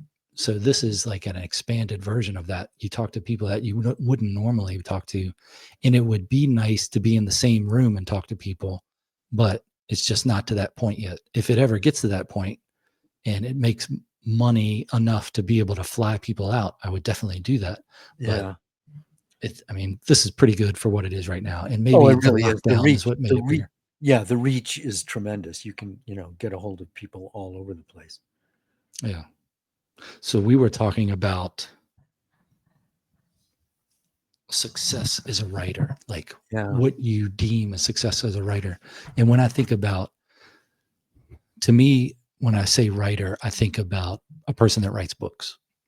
But I mean, there's also poets and such. And then I think about, as a poet, success would be like if I read Leaves of Grass and it's a book of poetry and I like one or two poems from it, Whitman's book that he changed all the time. Like, he would add stuff to it and republish it, add stuff to it and republish it. It's the same book. And I think if you can read that whole book and you find two poems that you like, I think that's a success. And then even sometimes if you just had a line in a poem that somebody remembered, I think that's a success. That's probably different than other people would measure success. I would think that they would want more notoriety or whatever for it. I think I'd like the work to resonate with people rather than worry about any. I mean, I'll take the money. I don't need the fame, though. I'll take, and then it's just the fun part about writing whatever you're writing: books, poetry, essays, articles, all that stuff. It's just because it's just thinking, Right. and to see what other people are thinking is pretty great.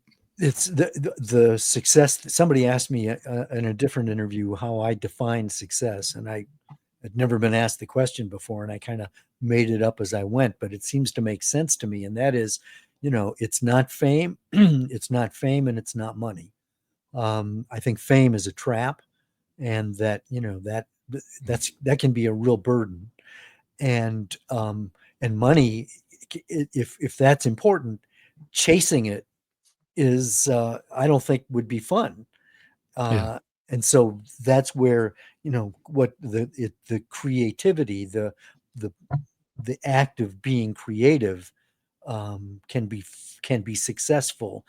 And I think the measure of success there is if you're able to write something that someone else likes. Yeah, I think if you like it, there's someone else that's going to like it too. I don't know. It might not be a vast audience, but the problem is going to be them finding it or you finding them. Yeah. Maybe it never gets found. And that's why you hear about famous books that aren't famous until the person's dead. Exactly. Like And Moby Dick, not well I've received, discovered but what I've discovered too is that I like to do public speaking and teaching, but and I've spoken to big crowds, but that's not nearly as fulfilling as a small 12 people around a table, or even one person.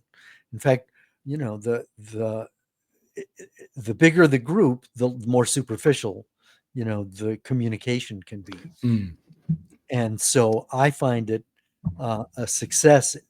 I find that it's a good day if I've had at least one in-depth conversation with someone. So it's a good day today. yes, yes.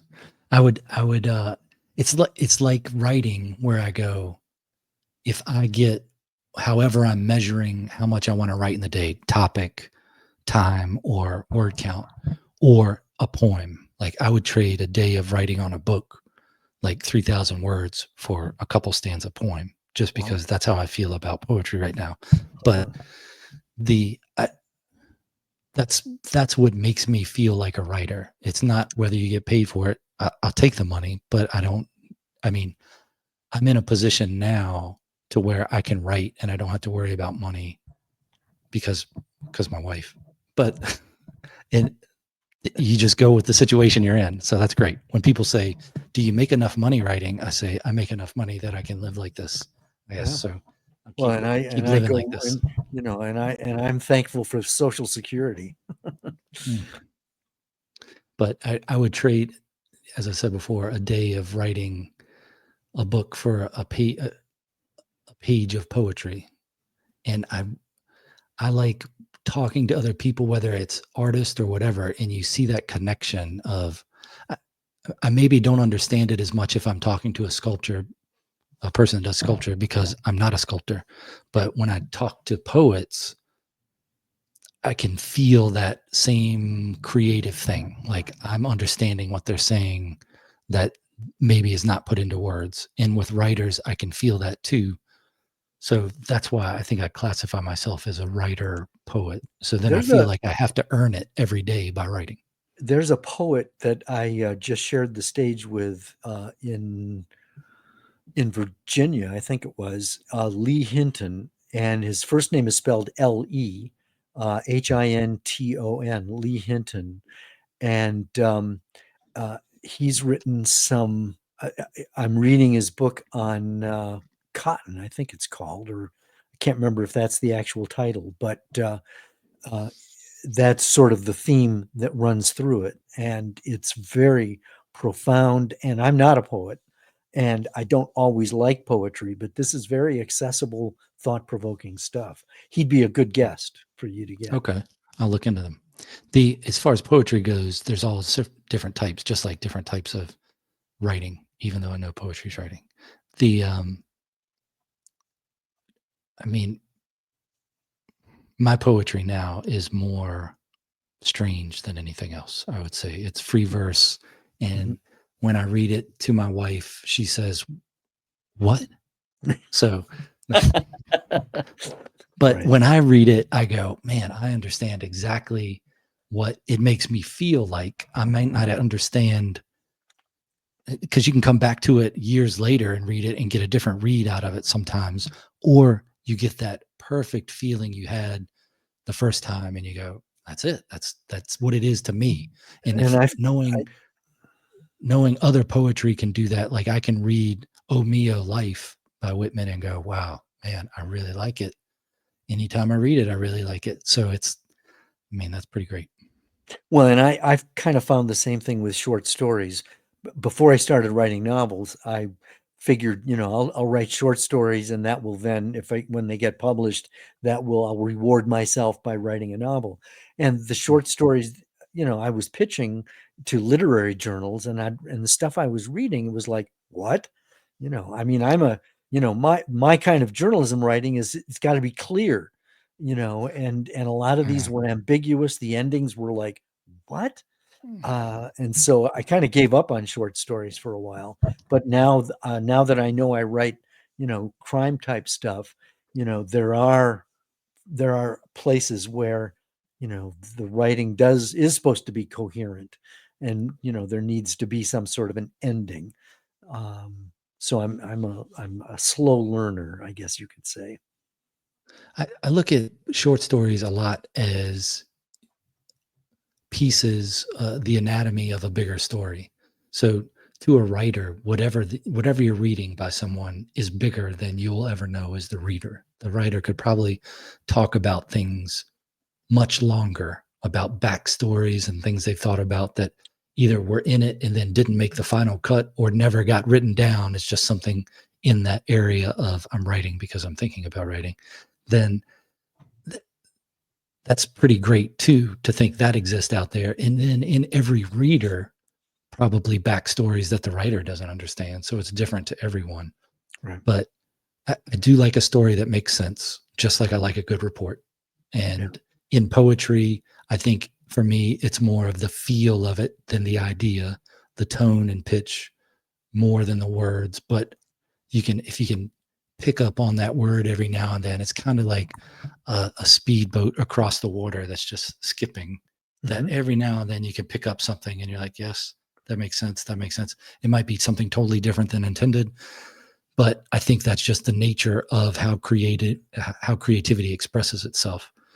With creativity, where do you think that comes from? I know we talked about before where you're like, it's something in your subconscious and it comes out that way. But do you ever feel like it's you're the antenna for something, the conduit for an idea versus the one that's pushing it?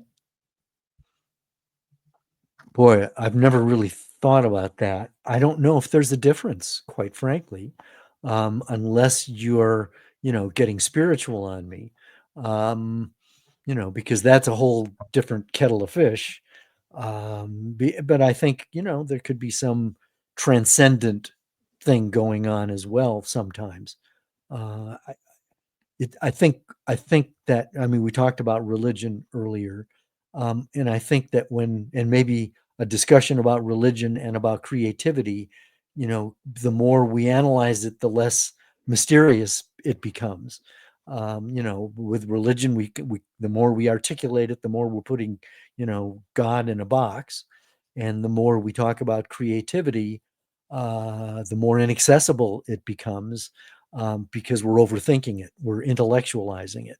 It's Mm. one thing to discuss, how we get at, the techniques that we use to access it, um, and the fact that it shows up is spooky enough, and to overthink it is to perhaps limit it. Um, so I don't know. I mean, maybe it's just maybe I'm just saying I don't know, and so that's my excuse or my rationality, but or my rationalization. But yeah, I mean, I think that it's enough to know that we are creative. It's enough to swap stories about how we create, because there are, I think, any number of ways to access our creativity, from observing life to being aware of who we are as a person.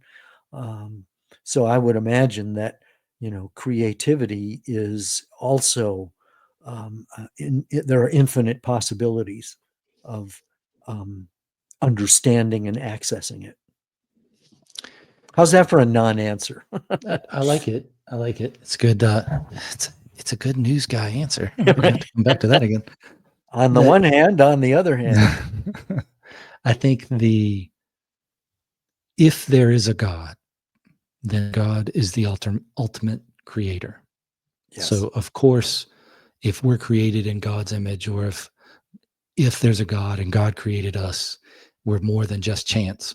yes, Then there there's pieces of that in everything we create. Because wouldn't you feel the same way if you created something and then right, it created something? exactly, Certainly. Certainly. Just exactly, like yeah. you look at a kid I or mean, something. if we're created in God's image, then that means we communicate, we create, we relate, and so I think that, there is something to that. There is a time when I feel it writing, and I also feel it in poetry more, but a connection with something else. And I don't know, it definitely is an ethereal thing. So whether you're saying it's some sort of religious, um, specific religion, it doesn't matter to me. Right. If it's this creative source or something, whether it's inside of us or somewhere else or both, it feels like at times, I was thinking about this today, is that what if our existence, if we're attached to something else and this is just us here for some reason, which gets into the question of why are we here? I'll ask that in a second.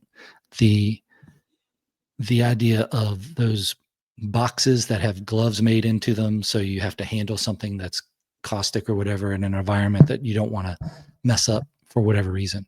So is the human, is our consciousness, our body, our existence here like that glove, and we are really controlling that somewhere else? Or are we just the glove? And Oh I mean, my. I can think about it for hours as far as Yeah, that. But no, I like that analogy, and I would argue that the glove is our human body, and that the spirit is the hand inside of it. mm, And I mean, you can take that, is that spirit just a spark, or is it connected, in a much more wholesome, not wholesome, but holistic way to, a much bigger spirit, a universal spirit. I mean, I don't know. I mean, we don't know. But I would tend to believe that, I mean, there was an interesting analogy I read about a long time ago that I think you touched on, and that is that, it just seems as though, there's got to be an intelligent designer behind the design, and that um, because the alternative chance, that would be like believing that, a tornado going through a junkyard is going to produce a 747. mm, It's the chaos doesn't work that way, I don't think. um it's this world we live in, this universe we live in, is tremendously intricate with patterns, and that's got to come from somewhere that's more than just chance. And yet, um, it would seem to me, and this may be a doctrinal thing, that we have free will, we have choice, we can make choices. I mean, if you're what is it, Calvinist, they don't believe in, that free will doesn't fit with their theology. But uh, it just seems to me that, well, let me look at it this way: love, if it's really love, is a choice. And so if God loves us, he loves us so much that he will not control us. He'll allow us to make decisions that hurt ourselves and each other. So people can say, well, how can a loving God exist if there's evil? Well, where does a lot of that evil come from? mm. Us. And so, I don't know. I should stop because I don't know if I'm making any sense.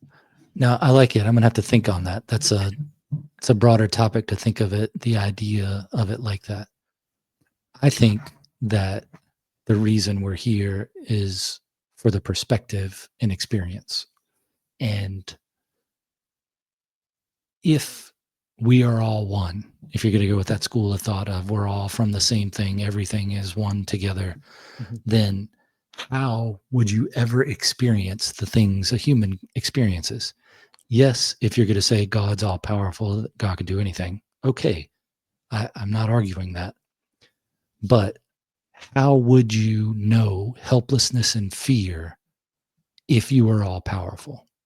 Right. Right. You'd have to break yourself apart into these things, these souls, humans, life, everything you see that's life, all the cells, whatever. But let's just say humans. You break yourself into that. We're all one. That's a common thing between a lot of religions, is that we're connected somehow. Mhm. Namaste and all that. That that we're here to experience it, and then later on, or in another place and time, or if it's all happening at the same time, I don't know, then you have all those experiences collected. If you could hold that in your mind, that idea that we're all one, Mhm. you'd be a lot nicer to other people and a lot more understanding.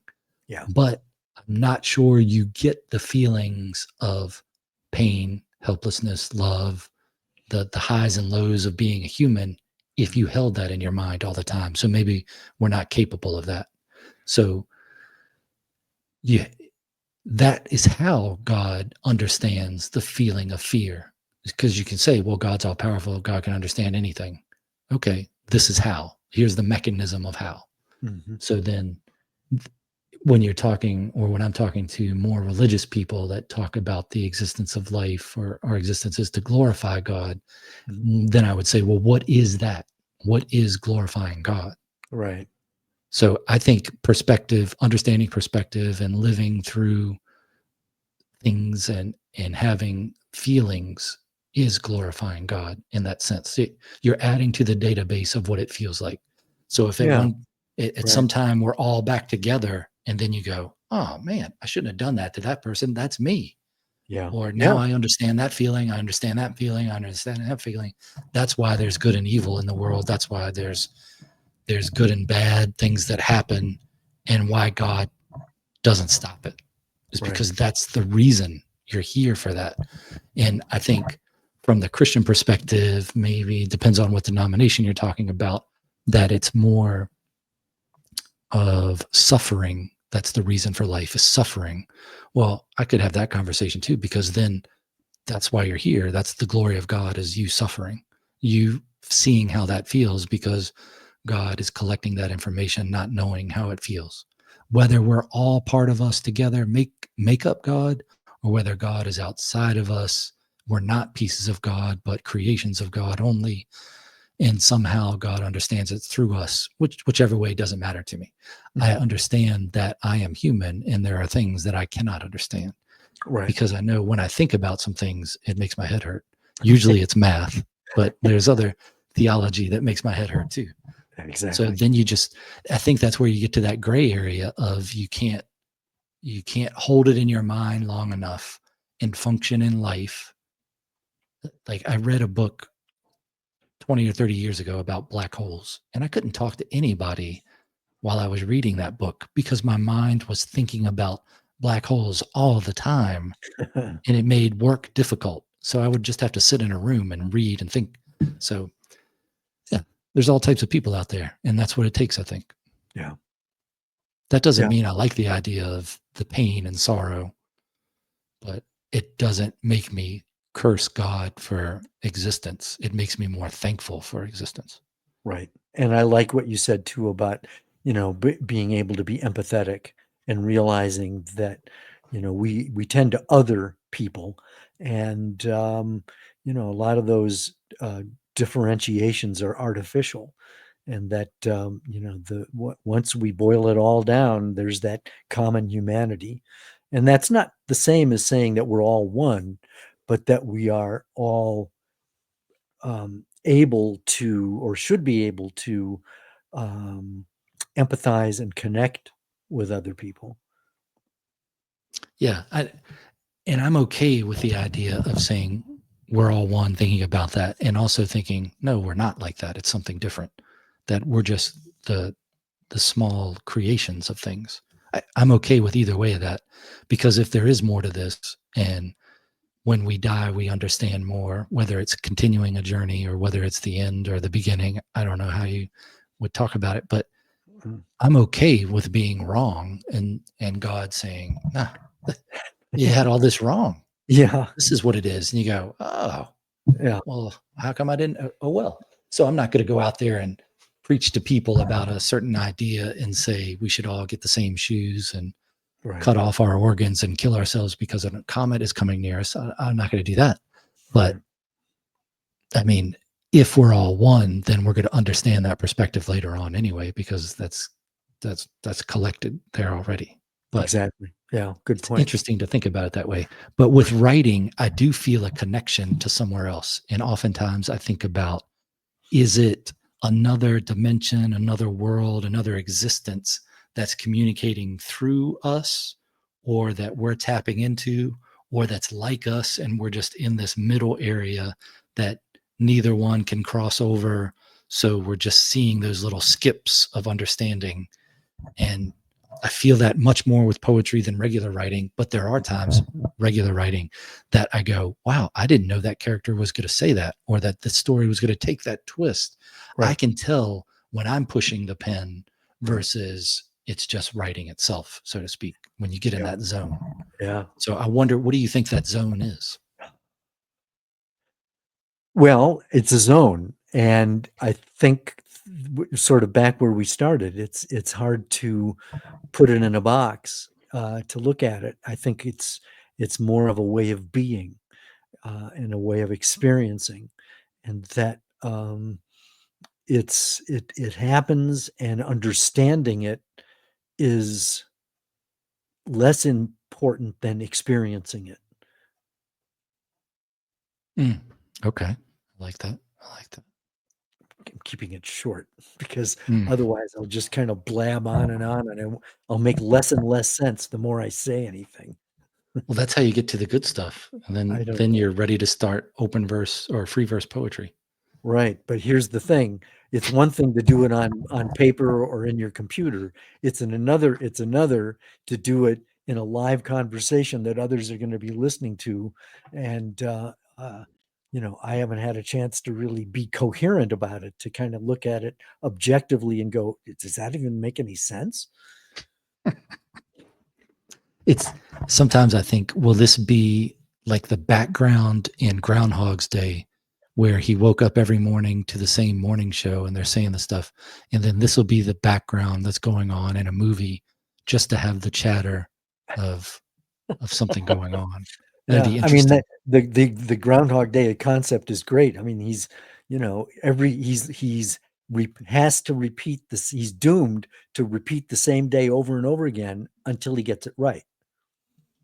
I've read an article about it that was talking about, it was an interview or an article based on the interview with the director and the writer. I can't remember his name now, but where they said that Groundhog Day, he lived that same day for about 40 some years. Hmm. And that's when you go, whoa, whoa. I wasn't thinking about that in the movie, but then you just, wow.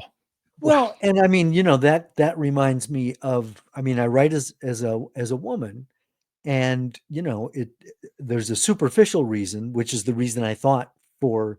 I mean, I've been published now for more than 20 years, and so for the first 3 or 4 books, I just thought I was writing as a woman because when I first started writing fiction, someone suggested that you should write in a way that stretches who you are. Never been a woman, so I gave it a try and discovered that I could do it. Um, I discovered the deeper reason that I write as a woman um, after I went through grief counseling. My sister killed herself in 1980. My youngest son died of a heroin overdose about 12 years ago, and that was what triggered grief counseling. And it wasn't until I'd finished 2.5 years of grief counseling and I was supposed to give a speech at a fundraiser for the grief counseling center. And it was when I was producing my talk that I realized the deeper reason I write as a woman is to create a character like that I wish my sister had allowed herself to become. Because my sister basically fell in love at 16, got pregnant at 17, got married at 18, and she could have been a surgeon. And her husband basically said, "What would it look like, a football coach married to a surgeon?" And so one by one, she gave up her dreams until 20 years later, she killed herself. And so my protagonist doesn't let a guy define who she is. And I didn't realize that for the longest time. That insight that I got. It's sort of similar to what you mentioned in the Groundhog Day thing, where the guy was, repeating it until he realized what was going on. And I think that's the same with, writing a female protagonist, and that's a creative outlet. So writing as a female means your main character is a female. That's right. Okay. Yeah. Okay. It doesn't mean that you I don't did you wear have a high pen heel. name. I don't wear a dress and high heels when I write. Not that there's anything wrong with that. I mean, No, that's I true. think I would use a more practical footwear when you're writing something, like a pointy-toed flat or something. But the okay, so that just means your main character is a female in all of your writing. Yeah. All 6 novels, my protagonist, Lark Chadwick, is the main character, and I write in the first person. Okay. Do you have in your short stories? Is that like that too? Is that all I you don't do, or have you en- I switch it? know I don't have enough of a body of short story work to see a trend yet. Okay. I mean, I have some short stories that are written in a perspective where you couldn't tell if it's a man or a woman doing the first person, some that you could tell was a woman, some you could tell was a man, and then characters like in books where you write a character, like a chapter from the viewpoint of the character, then that's going to be man or woman, whatever in that chapter. Okay. Right. I thought there was something more to this writing as a woman. Well, I versus mean, it goes perspective. to it goes to trying to. Well, let me put it this way: the more authors I talk to, the more I come to realize that they're working stuff through in their writing. They're working personal things through. I did an interview with Kent Kruger, who is a pretty well known and successful best-selling author, and and I asked him about that, and that's where I realized that there's something there, because he's working out relationship with his dad and experiencing his dad in a post-war environment. So a lot of Kent's writing has an element of that. There are some writers where kidnapping seems to be a trend in their stories. And so and in my case, I think I'm working through the way I've related to women over the years. I mean, for this is probably true about just about every guy in the world. There's there was this point where I realized that women, uh, uh, there was so much more to a woman than just being a sexual conquest, and that um, and that women, in order to be a woman, you're playing defense against guys like me, or at Hmm. least guys like the way I used to be. And that dynamic, I think, is something that I'm working through. There's a great interview with Dustin Hoffman, who was Tootsie, Mm-hmm. and he came up with the idea and went to one of his makeup artist friends and said, "Make me into the most beautiful woman you can." And the guy did, worked his magic. And Dustin Hoffman looks at himself in the mirror and goes, "Jesus, that as good as you can do?" And the guy goes, "Dude, that's as good as I can do." And Hoffman started to cry because he realized that he's an interesting person, but that Dorothy, his alter ego in Tootsie, would not be the kind of woman he would have spent time talking to at a party because of the way she looked. And he said for him, Tootsie was not a comedy. Mm. Wow. That's cool. I have to look that up. I think my big thing of writing is I just write from a person's perspective. I've tried to do some like practice short stories writing from perspectives of animals or other things like a tree or something. And Yeah. that's a fun exercise. But as Yeah. far as from a female perspective versus a male perspective, I think what comes, There's a lot of grist there.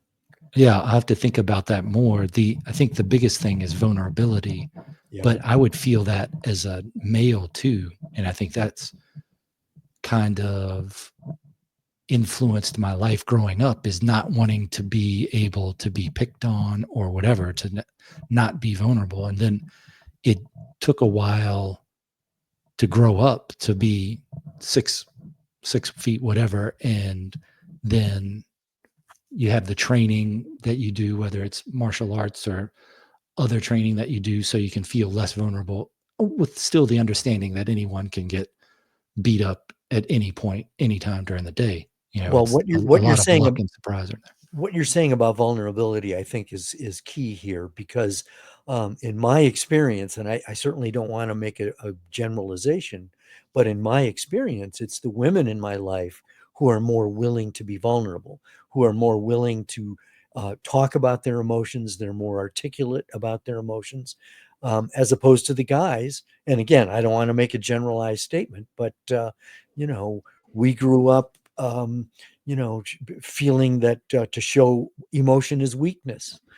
Mhm. And so, the guys in my life, for the most part, I'm not able to necessarily have as deep a conversation with them as I am with the women. Now, present company excluded, but you're also tapping into your poetry side and the feeling Mhm. side.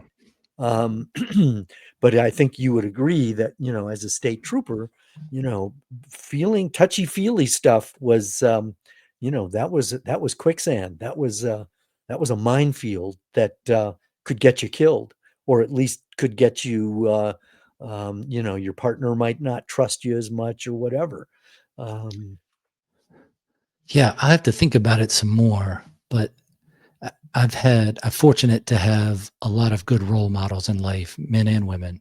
And my field training officer when I was policing was a lady, and she was not a big lady, but I never thought of her as vulnerable. Now, I don't know if the criminal element, because the criminal element thinks different than the lawful element. One great example of this is a story from just school. I don't know if it was the academy. I probably heard it in the academy. Probably heard it in community college too. But the idea was told to me by a police that said they interviewed a criminal, a bank robber, and they were chasing these bank robbers out of a house. So there were police in the front and there were police in the back. And this police was a guy in the back. And one of the guys came out with a gun, and the police said, "Get on the ground or I'm going to shoot." And then the guy laid on the ground, and the police was thinking, why would he lay on the ground? Because I can't shoot him. I can't shoot a fleeing felon. That's how it was in Virginia anyway. uh, Unless you're convicted, then you can shoot, oh, convicts that interesting, but nobody knows that. yeah. So the police is thinking, I can't shoot the convicted. I can't shoot the fleeing felon unless the unless guy they're points unless the guy yeah, points a gun point at the you. gun at me, or you can articulate that they're a danger to somebody else. Right. So you're usually not going to shoot them in the back, even though that's a great line from, I think it was The Good and the Bad and the Ugly, or maybe it was a different one. You shot him in the back. Well, his back was to me. That was a good line. But so he says, get on the ground or I'm going to shoot. The guy lays on the ground, gives up. He gets arrested. And he's talking to him later. And he's like, why did you stop? He goes, because I would have shot you. So that's the criminal mind is thinking, well, if I tell you I'm going to shoot you, I'm going to shoot you. So that's interesting to see the perspective of, I think that empathy helps there too, as you're trying to look at things from another person's perspective. And maybe in policing, you don't always have time to do it in the moment, but you certainly could do it after the moment if you live, and you Right. should do it before to have that plan of what do I do if this happens? Why am I doing this? What's my motivation if you're looking at it from an actor perspective? Well, But and your comment that the woman you were working with, didn't seem to be particularly vulnerable. Remember, she was, trying to enter a career that had been male dominated, probably has always been male dominated, which yeah, means she is, covering up a lot of her vulnerability in order to succeed in this particularly testosterone driven career. So, that's not to say she wasn't vulnerable. She just didn't feel she could be vulnerable in that environment. yeah, and that's my perspective of her too. That may not be the violator or the criminal's perspective of her, but she was she was not tall, and she's probably 120 pounds. So not a person that you'd see on the street and go, I'm worried for my physical safety. Yeah. But when I met her, she was my training officer, so she already had that esteem there. And Mhm. then I'm trying to learn how to be a trooper from her. So of course she's the role model for me. So and I'm glad she was. I think she was a good trooper. But it's it is weird because I'm looking at it from the 6'3", 220-pound guy. Mhm. And when I was training in Oregon, they had the corrections people were there, and they separate the class by height. And we're standing around in this circle getting ready to talk about defensive tactics. And I look around and realize I'm the shortest person there. Oh my And I goodness. was like, is this what people feel like Oh in the real man. world? Wow. I was like, this is not good. So that I felt very vulnerable there. I was like, this is just different. So I was like, I gotta learn. I gotta look at things from this perspective a little But more. you So couldn't, that but was you couldn't, but you didn't show that vulnerability, right? no, but I mean, I recognized it. It's good training. I'm glad I Yeah. had it. I wish I had it before I was policing instead of at the beginning of policing than on the back part of it. But I was training a trooper too that was a small female. She was smaller than my field training officer, and she's probably close to 100 pounds. So, and when I saw her, I was like, "Ooh, that's small and that's scary." Like I would be scared if I were that size out on the road policing, just because I had some years of policing behind me. And I think the presence helps. So that's your first thing. Oh, is yeah. Sure. The person's going to size you up to see if I can take this person. So as the criminal, I'd look at her and go, yeah, I think I'm going to run. I think I can take her. I don't have a problem. But the way she dealt with things was fine. She was older than a regular recruit. She had already had a career in something else. So she handled herself well. And I think that was a thing with my field training officer too, where she handled herself like a trooper. So that makes a big difference. People can tell. But we were on a DUI stop one night, and the guy was very drunk and then grabbed her arm and started fell against his van and started falling down. And she was going down too, because he was probably, close to 6 feet. And then I grabbed him, and it was like grabbing a statue. Like he obviously worked out more than I did, but it was like it felt like a wooden arm when I grabbed him. And I was like, Wow. oh, we're gonna have a problem here if he starts to fight. I hope he's just falling. So we just slow his descent to the ground, got his hand off of her. We're all good. Got him back up. He wasn't fighting, thank goodness. But it's those little realizations in life that you go, oh, that I was very vulnerable at that point, and I was too dumb to realize, how am I going to deal with that? So it clicks over as to how do you deal with that in the future? How do you make yourself harder to kill? How do you think so you don't get in situations where you're in a position to be vulnerable? But again, knowing that anybody could be killed at any moment. Yeah. If somebody wants to kill you, it's easy. This is maybe very off the topic, but that's just my perspective of things. Well, it's interesting. Yeah.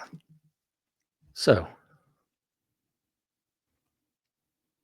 perspective and experience. Yeah, I think that's our reason for being here. And if it's not, and all that's left when we die is a long dreamless sleep, then okay, I won't know to not know. True. But the idea of there being something else. Well, but there's also the helps people. alternative. I mean, there's some religions that, say there's eternal damnation. So, you're not only awake, but you're doomed. You're trapped. I don't particularly buy that. I think we can experience hell on earth, through the choices that we make or the things people do to us.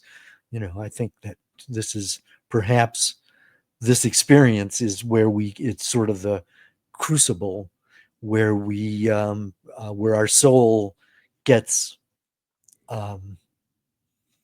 works it out in that clash of good and evil and things like that. So there's plenty of evidence that hell exists here.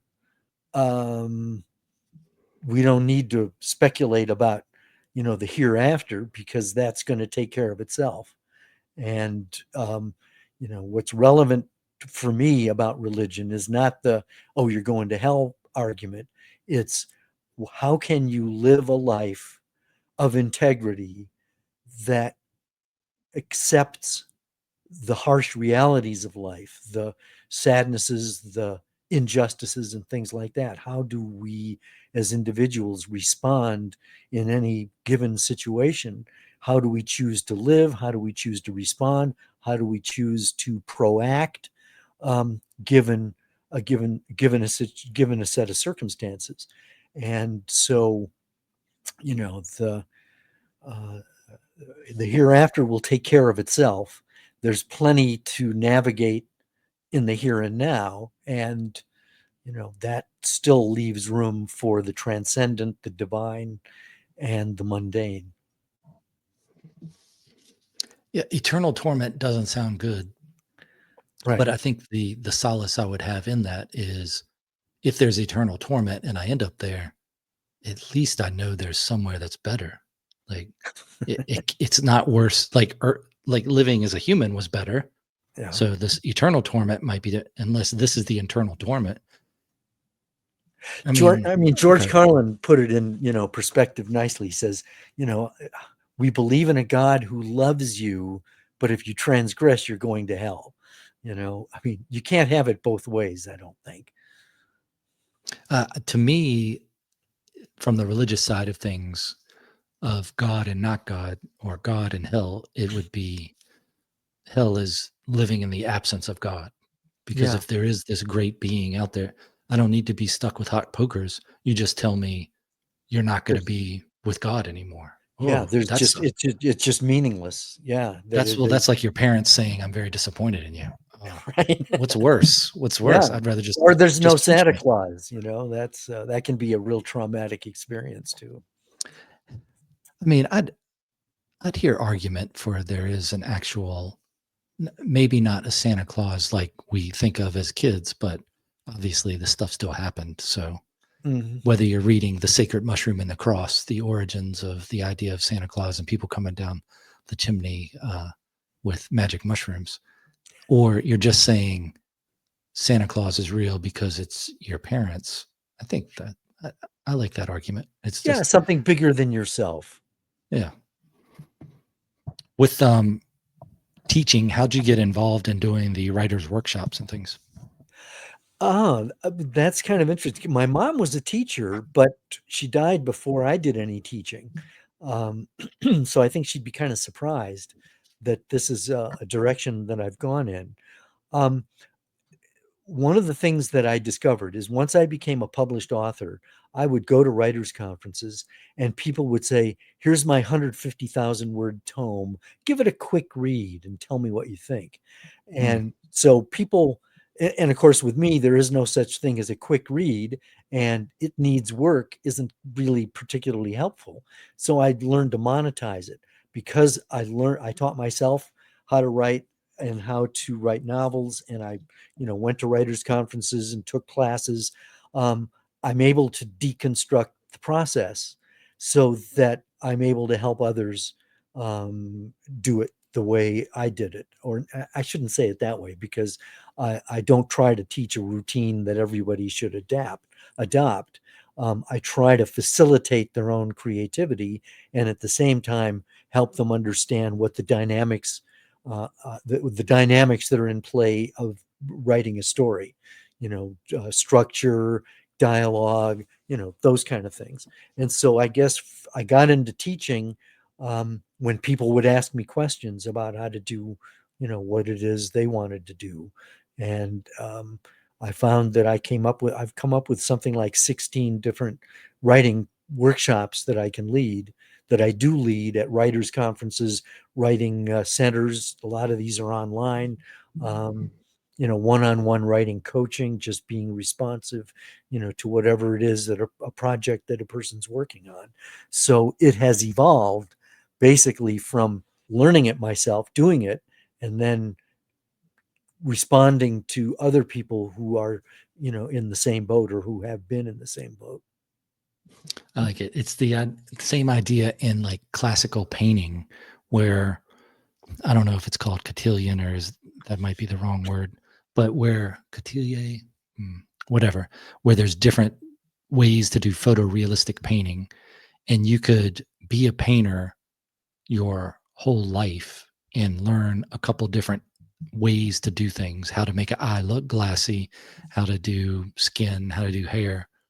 Or you could go to this class, this formal training in college or wherever, study under someone else, and then learn what they learned and what they were taught. And you're just so much more advanced from everything else. So I think that's the great part of teaching, is you're not only passing on what you learned, but what you also experienced through learning from doing it yourself. So Right. I guess that's what you learned twice. Right. And I mean, well, not only that, I can give you one quick example of I was teaching a class on how to write a novel and getting to know your characters. And there was a woman who she said, I write political thrillers, but I only get about 50 pages in and then I get bored. And she said, now that I've taken your class, I realized that what I've been doing is imposing plot onto the characters. And she said, I'm now seeing that effective plots emerge from the characters, the decisions they made, the relationships they have. And so that little tidbit is something that I'm able to take and incorporate into my classes. And again, in this conversation with you. So, teachers learn as they teach. Yeah. Yeah. You do get better at something by teaching someone else how to do it, for sure. Yeah. I think that goes along with the idea of writing, because it teaches you how to think. What are the, I mean, three is good. What are the three biggest things you've learned from writing? Like, what has writing taught you? Three most important things. Man. Obviously, there are more than three. I think it's taught me to think more clearly. I think it's taught me to be more observant of the details around me that I think make for good storytelling. And I think it's taught me how to teach. Those three things off the top of Nice. my head. Yeah, very nice, very nice. I got you. What's the what's the best way for people to be able to see your work, and also if they're interested in signing up for some training? Thank you. I would say probably the best one-stop shopping would be my website, which is my name, johndedakis.com, JOHN, D as in dog, D as in dog, KIS as in Sam. My website has an events page, and a lot of the classes that I teach I put up there so that you can sign up, or the writing conferences that I'm scheduled to be at. And there's also a way to contact me if you're interested in having me edit your manuscript or to work with you one-on-one. So that would be the best way to do it. Okay. I didn't know about your website, but I have that now. So that link will be in the show notes, along with your Facebook, Instagram, LinkedIn, X, and the Author's Den stuff. Yeah, Author's Den. There are a couple of I've only done a couple of short stories, and I put them on Author's Den, so you can see how I think they're okay, but they needed a home, and so I put them on Author's Den. Author's Den is a great platform for sharing your writing. Okay. Yeah, I hadn't seen that one before, but yeah, it looks good. Well, I saw an article about prison pickleball, as we talked about. So. Right. Wow, it's great talking to you. Do you have anything that you wanted to talk about that we didn't, or any thoughts you have in closing? Well, let's see. We covered a lot of ground. I appreciate the opportunity to talk about my novel, Enemies Domestic. My protagonist, Lark Chadwick, is White House press secretary. It's her first day on the job. She's pregnant and ambivalent about becoming a single mom. The first question that she's asked comes from a reporter with an agenda who wants to know, are you or are you not planning to abort your unborn child? And so that question is now Lark is forced to answer that question in a toxic and highly politicized and polarized fishbowl. And of course, because she's become a public figure and people have very strong arguments about the issue, that means there are consequences for her as people, intend to control her life, to get her to come to their opinion of what is right and wrong. And so, the novel deals with abortion, white Christian nationalism, mental illness, while at the same time, just trying to make sure Lark stays out of trouble and stays alive.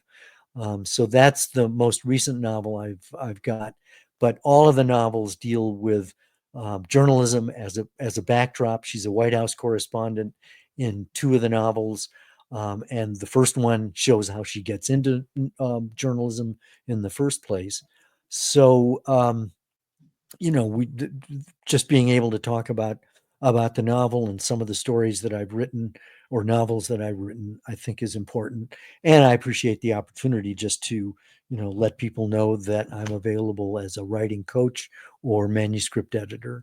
Other than that, I think we certainly covered a lot of ground, and you know, I'm not sure if what I've had to say is making someone want to work with me or want to run away. No, I think you had some good examples. It's good. I mean, we could probably talk about abortion, and then you could really polarize, would be Well, people. But the way I approach the book is that I've been on all sides of the abortion issue personally, and that was one of the things that I hoped for when I wrote the novel, is that wherever you come down on the issue, you'll feel that your side is represented. Uh, and so again, I took some journalism. I approached my writing of fiction journalistically to a certain extent, allowing the issues to play out in the lives of the characters, that I created. So, it's a tremendously nuanced issue. For some people, it's just totally black and white, but there are other ways of looking at it that I tried to wrestle with in this particular book. great. Well, as I said, those links will be in the show notes so people can check those out if they would like. And I think you gave some good examples of your writing teaching that would make people, you gave them a couple ideas about, especially interviewing characters to get ideas, and then some other examples about what they can learn in those classes. So I think it would be worth it. Yeah, thank Talking you. about writing, I think is always worth it. Well, and I appreciate just the back and forth of it. I mean, we covered a lot of ground, and there wasn't beer involved even. Hmm. We had a really good conversation. You made me think a lot, and we got into topics that a lot of interviews don't, and interviewers don't. And I appreciate your willingness to probe and go deep. Sounds good. All right. Well, thank you for being on again, and I'll talk to you on the other side of this musical exit. Okay, thank you.